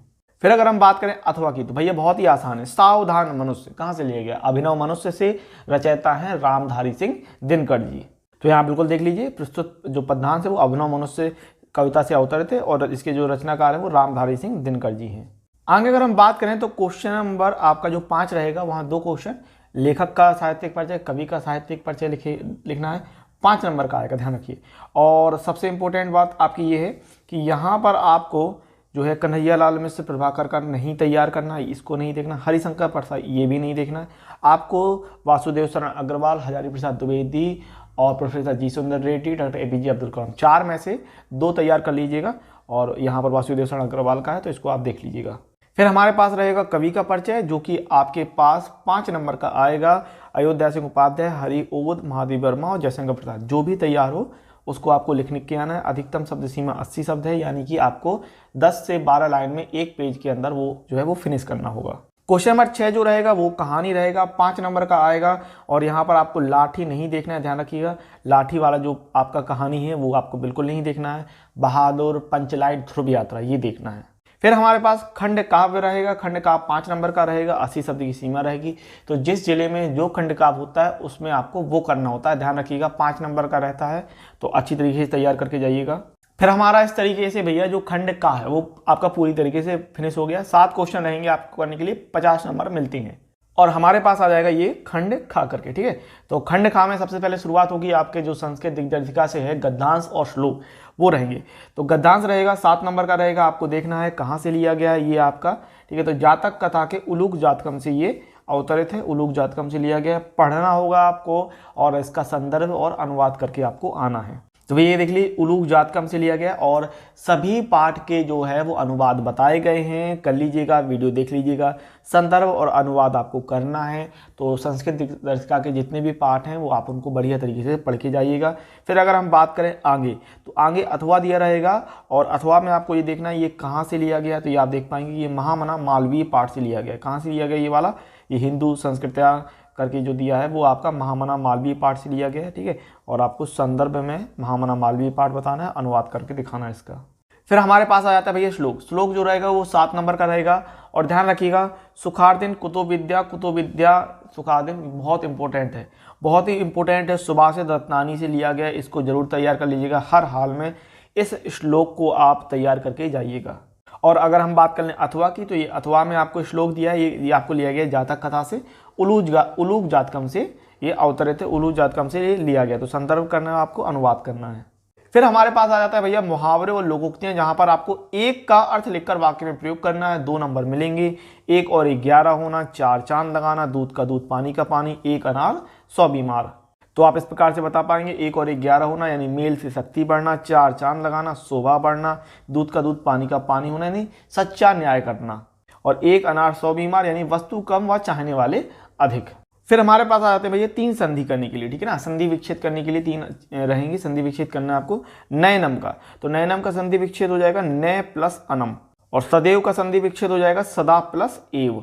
फिर आपसे कह रहा है कि उज्ज्वल का संधि विच्छेद आपको बताना है, तो उत प्लस ज्वलहा। और आपसे कह रहा है कि नामने में विभक्ति और आपको वचन बताना है, और आपको सिर्फ 2 ही विभक्ति तैयार करनी है विभक्ति और वचन के लिए, आत्मन नामनम।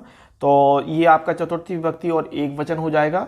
और अगर हम बात करें आगे, तो ये जगता शब्द में विभक्ति, और ये आपको नहीं तैयार करना है बिल्कुल भी। फिर हमारे पास है शब्द युग्मों का सही अर्थ करके आपको बताना है। तो सर और सर, सर और सर का मतलब क्या हो जाएगा, तो तीर और तालाब। क्या होता है भाई, तीर और तालाब। फिर हमारे पास पुरुष और परुष, ठीक है ना। तो देखिए पुरुष का मतलब वीर, कोमल, व्यक्ति, दुखी। यहाँ पर आप अगर हम बात करें तो दुखी नहीं होगा, आप अच्छी तरीके से जानते हैं, कोमल नहीं होगा और वीर भी नहीं होगा। तो पुरुष का मतलब होता है व्यक्ति और परुष का मतलब होता है कठोर, ठीक है। फिर हमारे पास है किसी एक शब्द की आपको 2 अर्थ लिख के बताना है। एक के 2 अर्थ लिखिएगा, पतंग, हलधर, सारंग। तो भैया पतंग का सूर्य नहीं होता है, पतंग का होता है कीट, और जो धागे से उड़ाने वाली पतंग होती है वो। हलधर का मतलब होता है बैल, बलराम, और सारंग का मतलब होता है बादल और रंगीन। अगला क्वेश्चन आपसे कह रहा है कि निम्नलिखित वाक्यांशों के लिए एक शब्द का चयन करना है आपको जो सब कुछ जानता हो, यानी कि सर्वज्ञ। फिर है जो कम बातें करता हो, कम बातें करने वाला मितभाषी। फिर हमारे पास आ जाएंगे 4 वाक्य रहेंगे, जिसमें आपको 2 वाक्यों को शुद्ध करके बताना होगा, और आपके 2 नंबर मिलेंगे। जिसमें आप ये देख रहे हैं, पहला आपको दे दिया सरकारी मिट्टी के तेल की दुकान। ऐसा थोड़ी होगा, मिट्टी के तेल की सरकारी दुकान, ठीक है, ये सही रहेगा। सरकारी मिट्टी के तेल की दुकान बंद है, ये गलत है। मिट्टी के तेल की सरकारी दुकान बंद है, बिल्कुल सही, ठीक है ना। 2 2 4 होते हैं, नहीं 2 2 4 होता है नहीं, होते हैं, ठीक है, 2 2 4 होते हैं।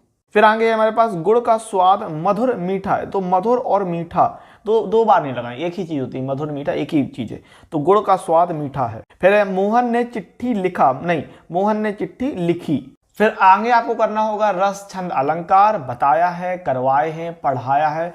रस डालिए, एक्सपी क्लासेस डालिए, वीडियो मिल जाएगा। छंद डालिए, एक्सपी क्लासेस डालिए, वीडियो मिल जाएगा। अलंकार डालिए, एक्सपी क्लासेस डालिए, वीडियो मिल जाएगा। तो पढ़ के जाइएगा, करके आइएगा। 6 नंबर रहते हैं, रौद्र रस, अद्भुत रस, रूपक अलंकार, प्रतीप अलंकार, चौपाई छंद, बरबे छंद। जो भी आपको तैयार हो वो आप करके आइएगा। और एप्लीकेशन की अगर हम बात कर लें तो एक तो आप बैंक से ऋण लेने पर एप्लीकेशन अच्छी तरीके से तैयार कर लीजिएगा। दूसरा, आप ये गांव में गंदगी से संबंधित जो एप्लीकेशन देख रहे हैं, कई बार आ रही है, तो ये गांव से गंदगी वाली जो है एप्लीकेशन वो भी तैयार कर लीजिएगा, ठीक है ना। अपने गांव अथवा मोहल्ले में प्राप्त गंदगी के संबंध में अधिकारियों को ध्यान आकर्षित करने के लिए स्थानीय समाचार पत्र के संपादक को पत्र लिखने के लिए आपसे एप्लीकेशन कह रहा है। अथवा तो रहेगा ही रहेगा हमारे पास, ठीक है। और जहां पर देखिए अथवा में आपको दे दिया कि बैंक शाखा से प्रबंधक को आवेदन पत्र किसके लिए, ऋण प्राप्त के लिए। तो बैंक से लोन लेने पर एप्लीकेशन जरूर तैयार करके जाइएगा। 6 नंबर का मामला है, बैंक से ऋण लेने पर आपको बिल्कुल फंस जाएगा, यही आपको आ जाएगा। फिर हमारे पास 9 नंबर का ऐसे रहेगा, पर्यावरण प्रदूषण, वर्तमान युग में योग का महत्व, विद्यालय में कंप्यूटर शिक्षा, और मेरे प्रिय कवि, ठीक है। जो भी आपको बेहतर तरीके से तैयार हो वो कर सकते हैं। बाकी का मैं आपको सलाह दूंगा कि आपको ये कवि जो है ना, उसका एक अच्छा सा साहित्यिक परिचय तैयार कर लेना है, साहित्यिक परिचय, जीवन परिचय। तो वही साहित्यिक परिचय, जीवन परिचय मेरे प्रिय कवि पर निबंध लिखने के लिए आपको काम में आ जाएगा। अब हम लोग देखने वाले हैं 2019 का जो आपका सेट नंबर 5 आया था 302 CW, ठीक है ना। तो इसको बढ़िया तरीके से हल कर लेंगे हम लोग। और पहला सेक्शन आ जाते हैं, ठीक है ना, खंड का। तो खंड का के अंतर्गत पहले क्वेश्चन में हमारे पास 5 क्वेश्चन रहेंगे, और दूसरे क्वेश्चन में भी 5 बहुविकल्पी सवाल रहेंगे। तो आवारा मसीहा के लेखक विष्णु प्रभाकर, बहुत ही आसान, ठीक है। आवारा मसीहा के लेखक विष्णु प्रभाकर है। इसमें प्रसिद्ध बांग्ला लेखक शरतचंद्र चट्टोपाध्याय की जीवनी है। पंखहीन इनकी आत्मकथा है, जबकि धरती अब भी घूम रही है इनका कहानी संग्रह है। किसका, विष्णु प्रभाकर जी का। अगला क्वेश्चन कह रहा है कि संयोगिता स्वयंवर किसकी रचना है। तो भैया संयोगिता स्वयंवर लाला श्रीनिवास दास जी की वो जो है रचना है। देखिए संयोगिता स्वयंवर लाला श्रीनिवास दास जी का नाटक है। हिंदी का पहला उपन्यास परीक्षा गुरु के लेखक लाला श्रीनिवास दास ही हैं। ये भारतीय हिंदू युग के लेखक हैं। इंदुमती कहानी के लेखक कौन है। तो इंदुमती कहानी के लेखक हैं किशोरी लाल गोस्वामी जी। देखिए इंदुमती कहानी के जो लेखक हैं वो किशोरीलाल गोस्वामी हैं। इसका प्रकाशन 1900 ईस्वी में सरस्वती पत्रिका में हुआ है। इंदुमती को मौलिक कहानी न मानकर शेक्सपियर के टेम्पटेट का छायानुवाद माना जाता है। फिर पूछ रहा आपसे स्कंदगुप्त नाटक के लेखक कौन है, तो स्कंदगुप्त नाटक के लेखक हैं जयशंकर प्रसाद। तो यहाँ अलग अलग आपको दिया है। स्कंदगुप्त नाटक के लेखक जयशंकर प्रसाद हैं, जबकि सिंदूर की होली लक्ष्मी नारायण मिश्र का, भारत दुर्दशा भारतेंदु हरिश्चंद्र जी का, और गौ संकट प्रताप नारायण मिश्र जी का वो जो है नाटक है। फिर आपसे पूछ रहा मृगनयनी उपन्यास के लेखक कौन है, तो मृगनयनी उपन्यास के लेखक हैं वृंदावन लाल वर्मा जी। तो आप अलग अलग देख सकते हैं कि मृगनयनी उपन्यास के लेखक वृंदावन लाल वर्मा है। टेढ़े मेढ़े राष्ट्रीय उपन्यास भगवती चरण वर्मा का है, जबकि बीज उपन्यास अमृत राय का है, और परम जो है वो जैनेन्द्र कुमार का उपन्यास है। अगला क्वेश्चन कह रहा है हरी घास पर क्षणभर। बहुत ही सिंपल, सरल, साधारण और अच्छा सा ये क्वेश्चन है। आपको पता हरी घास पर क्षणभर यानी अज्ञेय जी की रचना है। ये क्या देख लीजिए, हरी घास पर क्षणभर अज्ञेय जी की रचना है। कालजयी जो भवानी प्रसाद मिश्र का खंड काव्य है, और बालकृष्ण शर्मा नवीन की कुकुम, रश्मिरथी, क्वासी आदि रचनाएं हैं। युगधारा, प्यासी, पथ राई आंखें नागार्जुन की रचनाएं हैं। अगला क्वेश्चन बहुत ही आसान है। आनंद कादम्बिनी पत्रिका के संपादक कौन है, तो आनंद कादम्बिनी पत्रिका के संपादक है बद्दी नारायण चौधरी प्रेमघन। और आपको ध्यान रखना है आनंद कादम्बिनी बद्दी नारायण चौधरी प्रेमघन जी की है, जबकि कवि वचन सुधा जो है वो भारतेंदु हरिश्चंद्र जी की है। कंफ्यूज मत करिएगा, इसमें बहुत सारे लोग कंफ्यूज रहते हैं। तो आनंद कादम्बिनी बद्दी नारायण चौधरी प्रेमघन की, कवि वचन सुधा जो है वो भारतेंदु हरिश्चंद्र जी की। बहुत ही आसान क्वेश्चन है। निम्नलिखित में से प्रयोगवादी कवि हैं कौन है, अज्ञेय जी हैं जो प्रयोगवादी कवि हैं।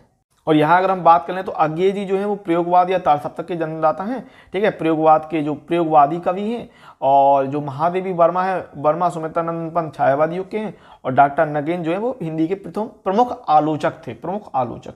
छायावाद का जो काल का निर्धारण है वो कौन सा है, तो 1919 से 1938 ईस्वी। 1919 की जगह कई बार जो है वो 1918 भी आ जाता है, तो इसमें आपको कंफ्यूज नहीं होना है। 1919, 1918 एक ही सब चीज रहती है। तो ये देखिए छायावाद काल निर्धारण सन 1919 से 1938 तक था। छायावाद का जन्मदाता मुकुटधर पांडे को माना जाता है। डॉक्टर नगेंद्र ने छायावाद को स्थूल के प्रति सूक्ष्म का विद्रोह कहा है।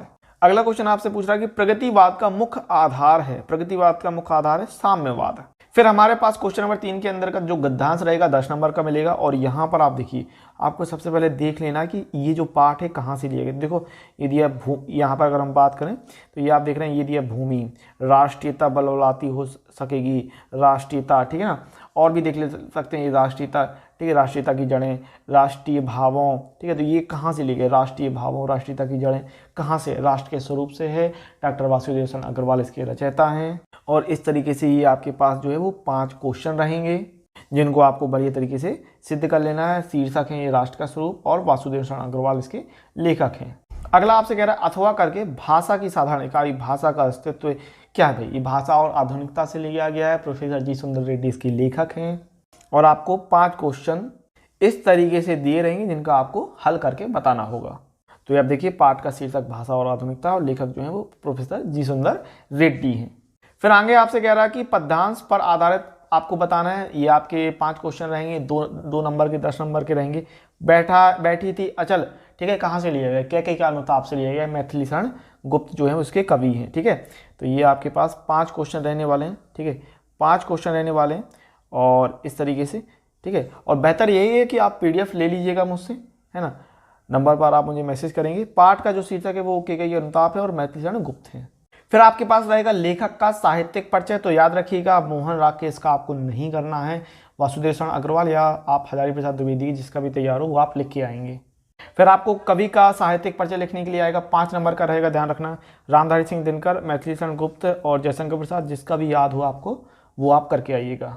फिर आपको कहानी के लिए रहेगा, तो कहानी के लिए भी आपके पास 5 नंबर रहेंगे, ठीक है। पंचलाइट, बहादुर, ध्रुव यात्रा, जो भी आपको अच्छी तरीके से तैयार हो वो करके आएंगे आप।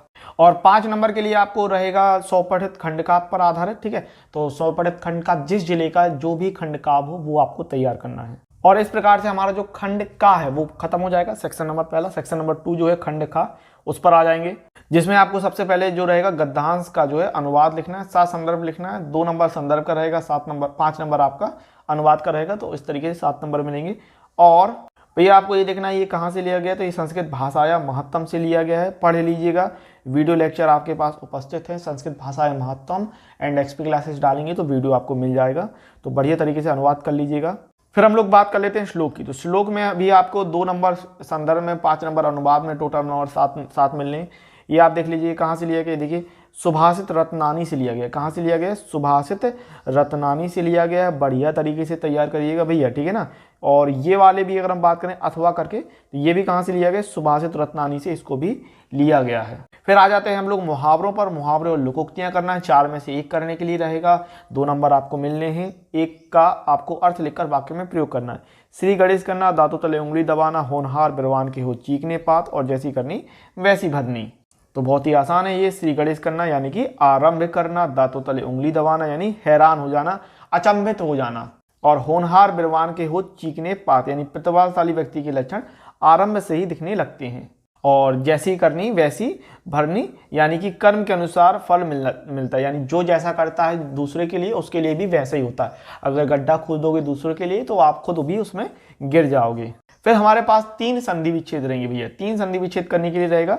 यद्यपि का संधि विच्छेद क्या हो जाएगा? यदि प्लस अपि। रजनीश का संधि विच्छेद क्या हो जाएगा? रजनीश का हो जाएगा भाई रजनी प्लस ईस। और पावक का जो संधि विच्छेद है वो कितना हो जाएगा? पावक का हो जाएगा पौ प्लस अकह। फिर हमारे पास 2 विभक्ति और वचन के लिए आएगा, तो ध्यान रखना आत्मन नामन ये आपको करना है। सरताम ये बिल्कुल भी नहीं पढ़ना, इनको आपको बिल्कुल भी नहीं पढ़ना है। राग्या ये आपको बिल्कुल भी नहीं पढ़ना है। और फिर हमारे पास है शब्द योगों का सही अर्थ आपको बताना है। तो द्रव और द्रव्य, द्रव और द्रव्य, तो क्या हो जाएगा? तरल और धन, ठीक है। तो द्रव और द्रव्य के लिए क्या हो जाएगा? तरल और धन। फिर हमारे पास है कटिबंध और कटिबद्ध, तो ये होता है करधनी और तैयार, ठीक है, इस तरीके से। फिर हमारे पास रहेंगे एक शब्द के 2 अर्थ लिखना, यहाँ पर आपको 3 शब्द दिए रहेंगे, अर्क, द्विज और अछत। जहाँ पर अर्क का मतलब हो जाएगा सूर्य या मदार, एक तरीके का ये पौधा होता है। द्विज का मतलब हो जाएगा ब्राह्मण या पंक्षी या फिर दांत, और अछत का मतलब हो जाएगा अखंड या चावल का दाना। इसके बाद आपके पास आएंगे वाक्यांशों के लिए एक शब्द, तो 2 रहेंगे जिसमें आपको दोनों करने हैं और 1-1 नंबर का रहेगा। और अभी अभी स्नान किया हुआ ये होता है सघ स्नान, सघ स्नात। फिर जिसे क्षमा किया जा सके क्षम्य। और आपसे कह रहा है कि निम्नलिखित में किन्हीं 2 वाक्यों को शुद्ध करके बताना है। यहाँ पर 2 नंबर मिल जाएंगे आपको। एक पुरुष और एक स्त्री जा रही है। एक मैं भोजन कर लिया हूँ। अध्यापक महोदय कक्षा में पढ़ा रहा है। पुत्री परायाधन होता है। तो आपको शुद्ध वाक्य करने हैं। स्त्री और पुरुष जा रहे हैं, ठीक है। मैंने भोजन कर लिया है। अध्यापक महोदय कक्षा में पढ़ा रहे हैं। पुत्री परायाधन होती है। फिर भैया हमारे पास आ जाएगा रस। रस छंद अलंकार देख लीजिएगा, तैयार करके जाइएगा। 6 नंबर का मामला रहेगा। हास्य रस अथवा वीर रस, रूपक अलंकार अथवा संदेह अलंकार, रूपक अलंकार अथवा संदेह अलंकार, और सोटा छंद या फिर रोला छंद। एप्लीकेशन तैयार कर लीजिएगा, ठीक है। एक तो एप्लीकेशन आपको बैंक से ऋण लेने पर वो तैयार करनी है। एक आप तैयार कर लीजिएगा गाँव में साफ सफाई से संबंधित, ठीक है। और यहाँ पर आपसे कह रहा है कि डाकुओं के आतंक को दूर करने के लिए जनपद के पुलिस अधीक्षक को एक शिकायती पत्र लिखिए। और यहाँ आपसे कह रहा है कि अपने निकटस्थ इंटर कॉलेज में प्रवक्ता पद पर अपनी नियुक्ति के संबंध में प्रबंधक महोदय को प्रार्थना पत्र लिखने के लिए कह रहा है। और फिर हमारे पास 9 नंबर का आ जाएगा निबंध, जहाँ पर आपको पर्यावरण प्रदूषण, वृक्षारोपण की उपयोगिता, विद्यालय में स्वास्थ्य शिक्षा अनिवार्य होनी चाहिए, मेरे प्रिय कवि। तो जो भी आपको बेहतर निबंध आप पढ़ के गए होंगे, ठीक है ना, 4 से 5 या 5-6 तो कम से कम पढ़ के जाइएगा, 2-3 बार पढ़ के जाएंगे तो वहाँ पर आपको लिखने में अच्छा रहेगा, ठीक है। और बाकी का आप ये नहीं डिसाइड कर सकते हैं कि कौन सा निबंध आएगा ही आएगा, कि कौन से इंपॉर्टेंट। तो पर्यावरण वाला, आतंकवाद वाला, बेरोजगारी पर, मेरी प्रिय कवि पर, विज्ञान वरदान अभिशाप, ये कुछ हैं जो आपके अच्छी तरीके से इनको आपको पढ़ के जाना ही होगा। फिर हम लोग 2019 का जो है सेट नंबर 6 पे आ जाते हैं। 302 CX करके आपको दिया हुआ है। और हम लोग पहले सेक्शन की बात कर लेते हैं, खंड का। पहला क्वेश्चन आपसे कह रहा है कि विचार प्रवाह के लेखक, बहुत ही आसान है। विचार प्रवाह के लेखक है हजारी प्रसाद द्विवेदी जी, ठीक है। तो यहाँ पर आप देखिए विचार प्रवाह के लेखक हजारी प्रसाद द्विवेदी हैं। विचार प्रवाह हजारी प्रसाद द्विवेदी का निबंध है। इनके अन्य निबंध और कौन कौन से हैं? कल्पलता, अशोक के फूल, विचार और वितर्क। अगला क्वेश्चन है बहुत ही आसान, मैला आंचल किसका उपन्यास है? तो ये फणीश्वर नाथ रेणु जी का। अगला क्वेश्चन कह रहा है प्रताप पत्रिका के संपादक कौन है? तो प्रताप पत्रिका के संपादक जो है वो गणेश शंकर विद्यार्थी जी हैं। फिर अगला क्वेश्चन है हिंदी एकांकी का जनक किसे माना जाता है? तो डॉक्टर राम कुमार वर्मा जी को हिंदी एकांकी का जनक माना जाता है। अगला आपसे क्वेश्चन कह रहा है कि जन्मेजय का नाग यज्ञ नाटक के रचनाकार कौन है, तो ये आपको बताना है, आंसर हो जाएगा जयशंकर प्रसाद जी। फिर क्वेश्चन नंबर 2 पे आ जाते हैं, जहां पर आपके पास 5 क्वेश्चन रहेंगे। कीर्तिलता के रचनाकार कौन है? कीर्तिलता के जो रचनाकार हैं वो है हमारे विद्यापति जी। तो यहाँ देखिए कीर्तिलता के रचनाकार विद्यापति हैं। इनकी अन्य रचनाएं आपको मिलेंगी कीर्ति पताका, पदावली, कीर्तिलता, कीर्ति पताका अवहट्ट भाषा में रचित है। अयोध्या सिंह उपाध्याय हरिओद, तो हरिओद जी की कृति नहीं है। तो अयोध्या सिंह हरिओद जी की जो कृति नहीं है वो यहाँ पर आपको देख पाएंगे, ये है वो चित्राधार, क्योंकि ये चित्राधार जो है वो जयशंकर प्रसाद जी की रचना है। तो चित्राधार जयशंकर प्रसाद जी की रचना है, जबकि प्रिय प्रवास, वैदेही वनवास, चौखे चौपदे हरिओद जी की रचना है। आप ये भी कर सकते थे कि आपको पता होना चाहिए कि चौखे चौपदे, प्रिय प्रवास और वैदेही वनवास हरिओद जी की रचनाएं हैं। अगला क्वेश्चन आपसे कह रहा है कि साहित्य लहरी की रचयिता हैं, तो बहुत ही आसान है, सूरदास जी। और सूरदास जी की बहुत ही आसान है याद करना। एक तो साहित्य लहरी याद रखिए, सूर सागर और सुरसावली, ठीक है ना, सूर सारावली, ये आप याद रखेंगे सूरदास जी के लिए। आगे आपसे कह रहा है कि हिंदी साहित्य में किस काल को स्वर्ण युग कहा जाता है? हिंदी साहित्य में किस काल को स्वर्ण युग कहते हैं? तो भक्ति काल को स्वर्ण युग कहा जाता है। अगला आपसे क्वेश्चन कह रहा है कि इनमें से किस समय को द्विवेदी युग के नाम से जाना जाता है? तो किसको द्विवेदी युग के नाम से जाना जाता है? 1919 से 1922 जो है वो समय सीमा है। द्विवेदी युग की समय सीमा क्या है? द्विवेदी युग की समय सीमा है 1900 से 1922 ईस्वी। इसी के साथ आप याद रखिएगा द्विवेदी युग की समय सीमा है 1900 से 1922 ईस्वी। प्रगतिवाद की जो समय सीमा है 1936 से 1942 ईस्वी। छायावाद जो है वो 1918 से 1936 ईस्वी। भारतेंद्र युग जो है वो 1850 से 1900 ईस्वी तक। आगे आपके पास रहेगा गद्यांश पर आपको आधारित प्रश्न के जवाब देने हैं, जो कि 5 सवाल रहेंगे, 2-2 नंबर के 10 नंबर मिलेंगे। ये निंदा दिया है, ये निंदा रस से है, निंदा रस आपको नहीं करना है, बिल्कुल भी नहीं देखना है इसको। अगला आपसे कह रहा है कि भाई आपको ये बताना है अशोक का वृक्ष, तो ये कहाँ से लिया गया? ये आप देख रहे हैं ना, अशोक का वृक्ष दिया है, तो ये कहाँ से लिया? अशोक के फूल से लिया गया है, जिसके जो लेखक हैं वो हजारी प्रसाद द्विवेदी जी हैं। और इस पर आधारित ये हमारे पास 5 क्वेश्चन रहे, जिसको आपको देखना है, बढ़िया तरीके से करना है इसको, ठीक है ना। ये 5 क्वेश्चन आप कर लीजिएगा अच्छी तरीके से। और यहाँ देखेंगे आप आचार्य हजारी प्रसाद द्विवेदी द्वारा लिखित अशोक के फूल से लिया गया है।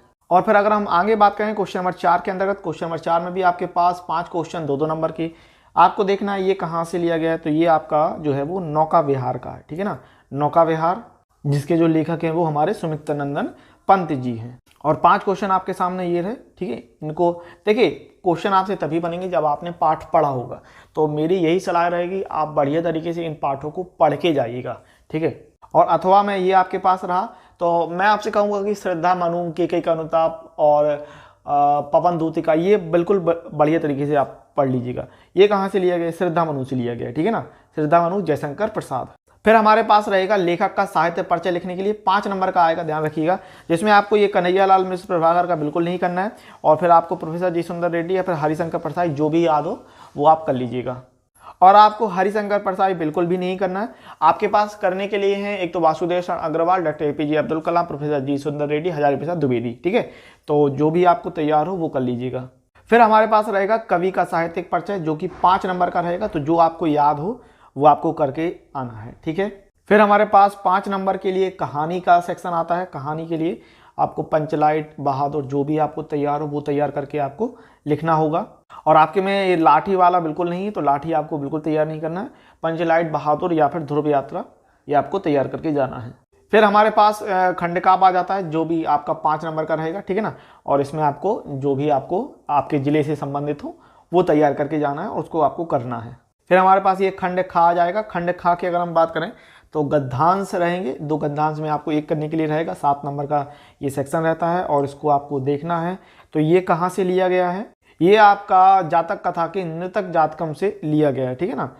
तो उस तरीके से है, आप पढ़ लीजिएगा बढ़िया तरीके से पाठ। नृत्य जातकम से लिया गया, जातक कथा के नृत्य जातकम से लिया गया है, ठीक है। तो पढ़ के जाइएगा। ये सारी चीज़ें आपके ही पढ़ने के लिए है, तो मेन बात बस वही है कि आप अगर जितना बेहतर पढ़ के जाएंगे उतना अच्छी तरीके से आप करके आएंगे।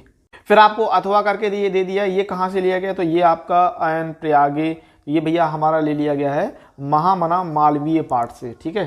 फिर आपके पास रहेगा श्लोक करने के लिए, 7 नंबर का श्लोक रहेगा और ये आपको देखना है ये कहाँ से लिया गया है। तो ये आपका जातक कथा के उलूक जातकम से लिया गया। पाठ पढ़ाया गया है, बस आपको पढ़ने की देर है, तैयार कर लीजिएगा भैया मेरे। और ये आपको दिया है परोछे करके, ठीक है। तो ये आपको दिया है सुभाषित रत्नानी नामक पाठ से। फिर हमारे पास रहेंगे मुहावरे। मुहावरे करने के लिए रहेंगे, एक मुहावरा करना है जिसमें आपको एक अर्थ बताना है एक का और उसका वाक्य प्रयोग बताना है। अपना उल्लू सीधा करना, हाथ पांव मारना, आ बैल मुझे मार और अंक लगाना। तो ये हो जाएगा अपना उल्लू सीधा करना, अपना काम निकालना, हाथ पैर मारना, अत्यंत प्रयत्न करना, आ बैल मुझे मार, जानबूझकर मुसीबत मोल लेना और अंक लगाना या स्नेह या फिर गले लगाना। फिर हमारे पास रहेंगी तीन भैया संधि विच्छेद, ठीक है ना, तीन संधि विच्छेद, दो विभक्ति।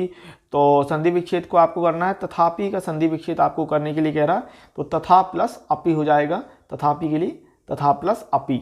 और अगला कह रहा है परमेश्वर का संधि विच्छेद, तो परमेश्वर का संधि विच्छेद हो जाएगा परम प्लस ईश्वर। फिर आपको गायक का कहा संधि विच्छेद आपको बताने के लिए कह रहा है, जो कि हो जाएगा गे प्लस अकहा। और अगर हम बात कर लें विभक्ति में, विभक्ति में आपको राजिनी बिल्कुल नहीं पढ़ना है, देन हमको सर्वेशाम बिल्कुल भी नहीं पढ़ना है। और फिर आपके पास आएगा शब्द युग्मों का सही अर्थ का चयन करके आपको बताना है। तो वसन और वैसन, तो ये क्या होता है, ये होता है हमारे पास वस्त्र और आदत, ठीक है, क्या होता है वस्त्र और आदत। फिर हमारे पास अंबुज और अंबुद, तो जा अगर लग जाए, भैया याद रखिए, जा लग जाए तो क्या हो जाता है कमल हो जाता है, और दा लग जाए तो क्या बन जाता है बादल लग जाता है, ठीक है ना। तो अंबुज और अंबुद का क्या हो जाएगा कमल और बादल। फिर आपके पास रहेगा कि शब्दों में ऐसे किसी एक शब्द को आपको उठाना है, उसके दो अलग अलग अर्थ लिखने हैं, 2 नंबर मिल जाएंगे। अंबर, विधि और नाग।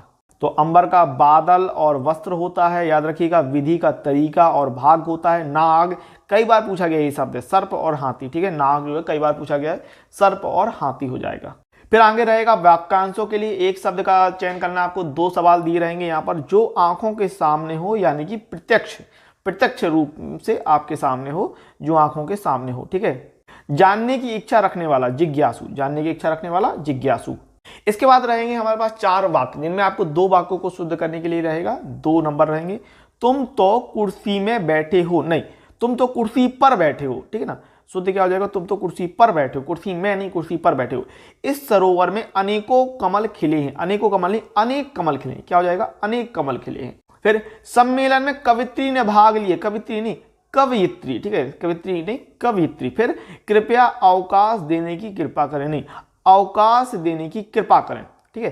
कृपया भी लिखा है और कृपा भी लिखा है, 2 बार थोड़ी आएगा, तो कृपया यहां पर नहीं हो जाएगा, अवकाश देने की कृपा करें। और फिर आपको भैया वीर रस, हास्य रस तैयार कर लीजिएगा, रस आपको डालना है और एक्सपी क्लासेस डालना है, आपको वीडियो मिल जाएगा। देन अलंकार की बात करें तो श्लेष अलंकार, उत्प्रेक्षा अलंकार, जो तैयार हो वो आप लिख के आइएगा।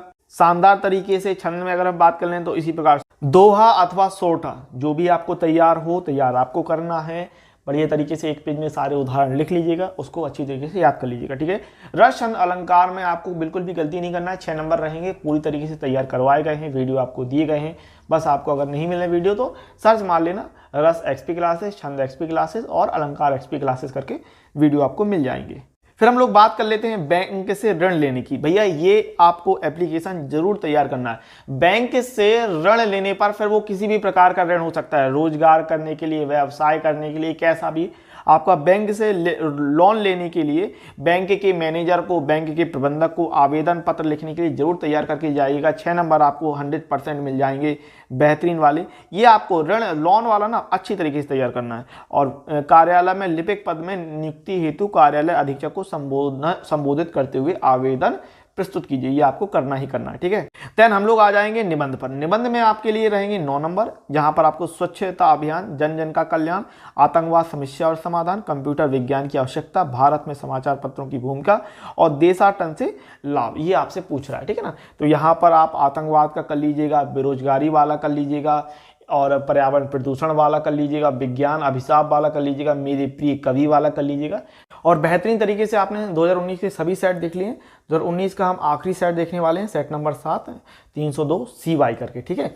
तो इसको हम लोग देख लेते हैं। और खंड का के अंतर्गत आपसे पहला क्वेश्चन पूछ रहा है कि आवारा मसीहा के जो लेखक हैं वो कौन है, तो विष्णु प्रभाकर आंसर हो जाएगा, ठीक है। अगला क्वेश्चन आपको दिया है प्रेमचंद्र का उपन्यास है, तो प्रेमचंद्र का उपन्यास कौन सा है भाई, गोदान है। अगला कह रहा है कि ब्राह्मण पत्र के संपादक कौन है, प्रताप नारायण मिश्र जी जो है वो ब्राह्मण पत्र के संपादक हैं। फिर पूछ रहा है पागल पथिक किस विधा की रचना है, तो पागल पथिक जो है वो गद्य गीत है। और पागल पथिक किसके, इसके जो लेखक हैं वो कौन है, राय कृष्ण दास जी इसके लेखक हैं। फिर पूछ रहा है किशोरी लाल गोस्वामी की रचना कौन सी है, तो किशोरी लाल गोस्वामी जी की जो रचना है वो है इंदुमती। अगला क्वेश्चन आपसे कह रहा है कि आदिकाल का एक अन्य नाम क्या है। तो आदिकाल का एक अन्य नाम है सिद्ध सामंत काल। और ये आदिकाल के सिद्ध सामंत काल को नाम किसने दिया है? पंडित राहुल सांकीर्तनन जी ने आदिकाल को सिद्ध सामंत काल नाम दिया, ठीक है ना। और सूफी काव्य धारा के कवि कौन है? तो मलिक मोहम्मद जायसी जो है वो सूफी काव्य धारा के कवि हैं। जबकि यहाँ पर आप देखेंगे रसखान, रहीम और जो नानक हैं वो भक्ति काल के कवि हैं। फिर आपसे पूछ रहा है कि निम्नलिखित में से राम भक्ति शाखा के कवि नहीं है, वो आपको बताना है। तो चतुर्भुज दास जो है वो राम भक्ति शाखा के कवि नहीं है। चतुर्भुज दास जो है वो कृष्ण भक्ति शाखा के अष्टछाप के कवि हैं। फिर पूछ रहा है मैथिली शरण गुप्त किस युग के कवि हैं? तो मैथिली शरण जो है वो द्विवेदी युग के कवि हैं। अगला आपसे कह रहा है कि चुभते चौपदे की रचनाकार हैं। तो चुभते चौपदे की रचनाकार है अयोध्या सिंह उपाध्याय हरिओध जी। फिर आगे अगर हम बात करें तो क्वेश्चन नंबर 3 में आपको जो है वो 10 नंबर रहेंगे, ठीक है। 5 क्वेश्चन 2-2 नंबर के लिए पढ़ना है आपको। गद्यांश भैया कहाँ से लिए गए? देखो भूमि और ये सब जो शब्द रहते हैं वो कहाँ से लिए गए? ये राष्ट्र के स्वरूप से लिया गया, ठीक है ना। वासुदेव शरण अग्रवाल जी जो इसके लेखक हैं। तो यहाँ देखिए राष्ट्रीयता बलवलाती हो सकेगी राष्ट्रीय विचारधाराओं, ठीक है ना। राष्ट्रीयता राष्ट्र का स्वरूप है राष्ट्रीय भावों। कहाँ से लिया गया भाई? ये आपका राष्ट्र का स्वरूप है और जिसमें आप ये 5 क्वेश्चन देख पाएंगे शानदार तरीके से। और ये गद्यांश आपका है राष्ट्र के स्वरूप से, वासुदेव शरण अग्रवाल जो इसके लेखक हैं। फिर आपके पास अथवा का भी ऑप्शन रहेगा। तो अथवा में आप देखिए यहाँ लिखा सीधे सीधे भाषा। इसका मतलब कहाँ से? भाषा और आधुनिकता, प्रोफेसर जी सुंदर रेड्डी। फिर हम लोग आ जाएंगे क्वेश्चन नंबर 4 पर। क्वेश्चन नंबर 4 भी आपका जो है वो पद्यांश पर रहेगा। 10 नंबर यहाँ से भी मिलेंगे। अब ये आपको पढ़ना कहाँ से लिया गया? तो ये हमारा जो लिया गया है वो प्रिय प्रवास से लिया गया है। अयोध्या सिंह उपाध्याय हरिओध जी इसके जो है वो रचयिता हैं। अगला है हमारे पास अथवा करके, ठीक है ना। ये हमारे पास अथवा करके दिया है। ये कहाँ से लिया गया भाई? ये बापू के प्रीति से लिया गया है। और इसके जो कवि हैं तो बापू के प्रीति के जो कवि हैं वो कौन है? सुमित्रा नंदन पंत जी। फिर हमारे पास आएगा लेखक का साहित्यिक परिचय जो कि आपके पास 5 नंबर का रहेगा, ध्यान रखना। और इसमें आपको हरिशंकर परसाई बिल्कुल भी नहीं करना है।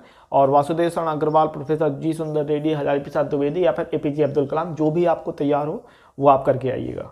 फिर हमारे पास रहेगा कवि का साहित्यिक परिचय लिखने के लिए जो कि आपका 5 नंबर का रहेगा। अधिकतम शब्द सीमा 80 शब्द मैंने आपको बता रखा है।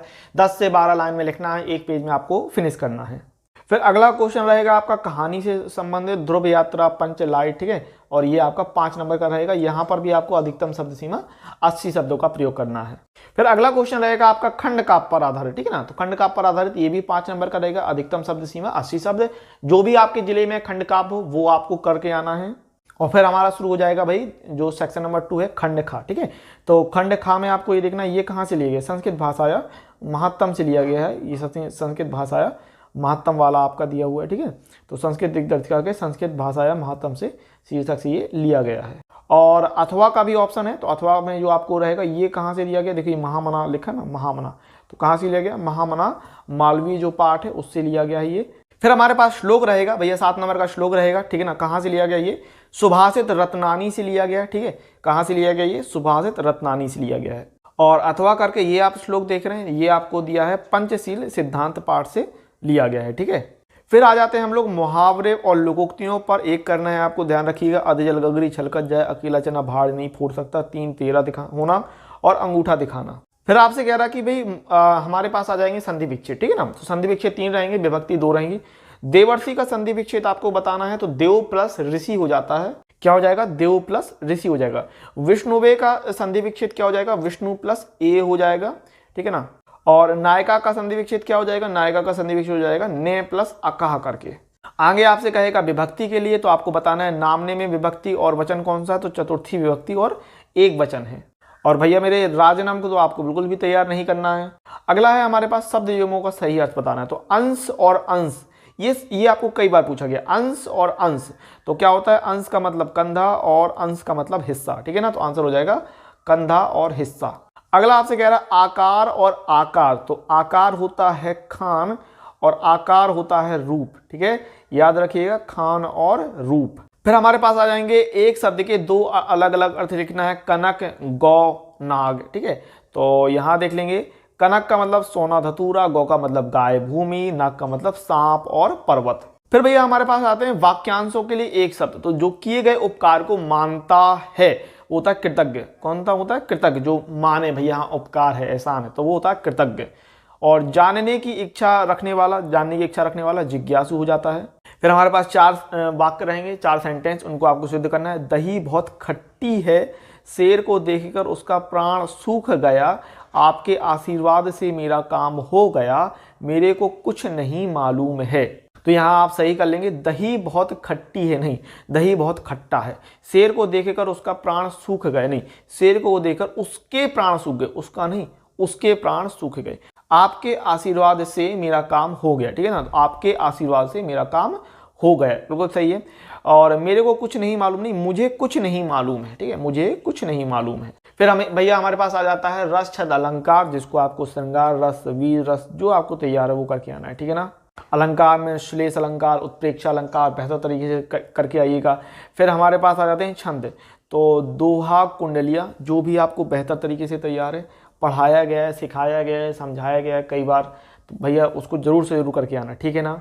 और फिर आ जाता है एप्लीकेशन, तो भैया बैंक से ऋण लेना, बैंक से ऋण लेना, बैंक से ऋण लेना, 50 बार मैंने कहा। बैंक से ऋण लेने के लिए आपको एक एप्लीकेशन तैयार करनी ही करनी है, 6 नंबर की एप्लीकेशन रहती है, ध्यान से कर लीजिएगा, इस बात को याद रखना है। यहाँ से अगर किसी बैंक के शाखा प्रबंधक को स्कूल यूनिफॉर्म की ड्रेस खोलने हेतु ऋण प्राप्त करने के लिए आवेदन लिखिए, दुकान खोलने के लिए, ठीक है। और अथवा में आपसे कह रहा है कि भाई अपने मोहल्ले में मच्छरों के प्रकोप से डेंगू तथा मलेरिया फैलने की संभावना व्यक्त करते हुए नगर स्वास्थ्य अधिकारी को पत्र लिखना आपको बताना है, ठीक है। तो एप्लीकेशन 6 नंबर की रहेगी, शानदार तरीके से लिख के आएगा, बैंक से ऋण लेने पर जरूर तैयार कर लीजिएगा। और हम बात कर लें अगर निबंध की, तो 9 नंबर का निबंध आएगा। यहाँ आप देखें, भारत सफाई अभियान की सफलता में युवा वर्ग का योगदान, पर्यावरण प्रदूषण और निराकरण के उपाय, आधुनिक जीवन में कंप्यूटर का महत्व, नैतिक शिक्षा आवश्यकता एवं महत्व, बढ़ती आबादी विकास में बाधक, ठीक है। तो यानी बढ़ती आबादी, जनसंख्या वृद्धि के बारे में आपको बताना है ना। तो जो भी आपको निबंध हो, मैंने आपको बताया है, आप पर्यावरण प्रदूषण देख सकते हैं, बेरोजगारी देख सकते हैं, और आप विज्ञान वाला देख सकते हैं, मेरे प्रिय कवि देख सकते हैं। तो ये कुछ हैं जिनको आपको बढ़िया तरीके से देख के जाना ही जाना होगा। तो भैया इस तरीके से अगर मैं बात करूँ आपसे, तो 2019 के 7 पेपर हम लोगों ने काफ़ी जल्दी इनको सॉल्व करने की कोशिश की। मैं फिर से आपसे कह दूं कि पीडीएफ आपके लिए बहुत ज़्यादा यूजफुल साबित हो सकती है। मैं सभी सब्जेक्ट की पीडीएफ दे रहा हूं। सभी सब्जेक्ट की पीडीएफ आपको मात्र 99 रुपये में मिल रही है, जिसके लिए आप मुझे इस नंबर पर मैसेज करें, और 99 रुपये फीस रहेगी। 6393666619 पर अगर आप मुझे मैसेज करते हैं तो मात्र 99 रुपये आपकी फीस रहेगी, मात्र और मात्र 99 रुपये फीस रहेगी, इस बात को ध्यान रखिएगा, ठीक है। तो इस नंबर पर आप मुझे मैसेज करिएगा, और 99 रुपये की फीस के अंतर्गत आपको सभी पीडीएफ मिल जाएंगी, 21 पेपर हर एक सब्जेक्ट के लिए। तो इसी प्रकार से हम मिलेंगे अगले वीडियो लेक्चर में, तब तक के लिए पढ़ते रहिए, खुश रहिए, आगे बढ़ते रहिए।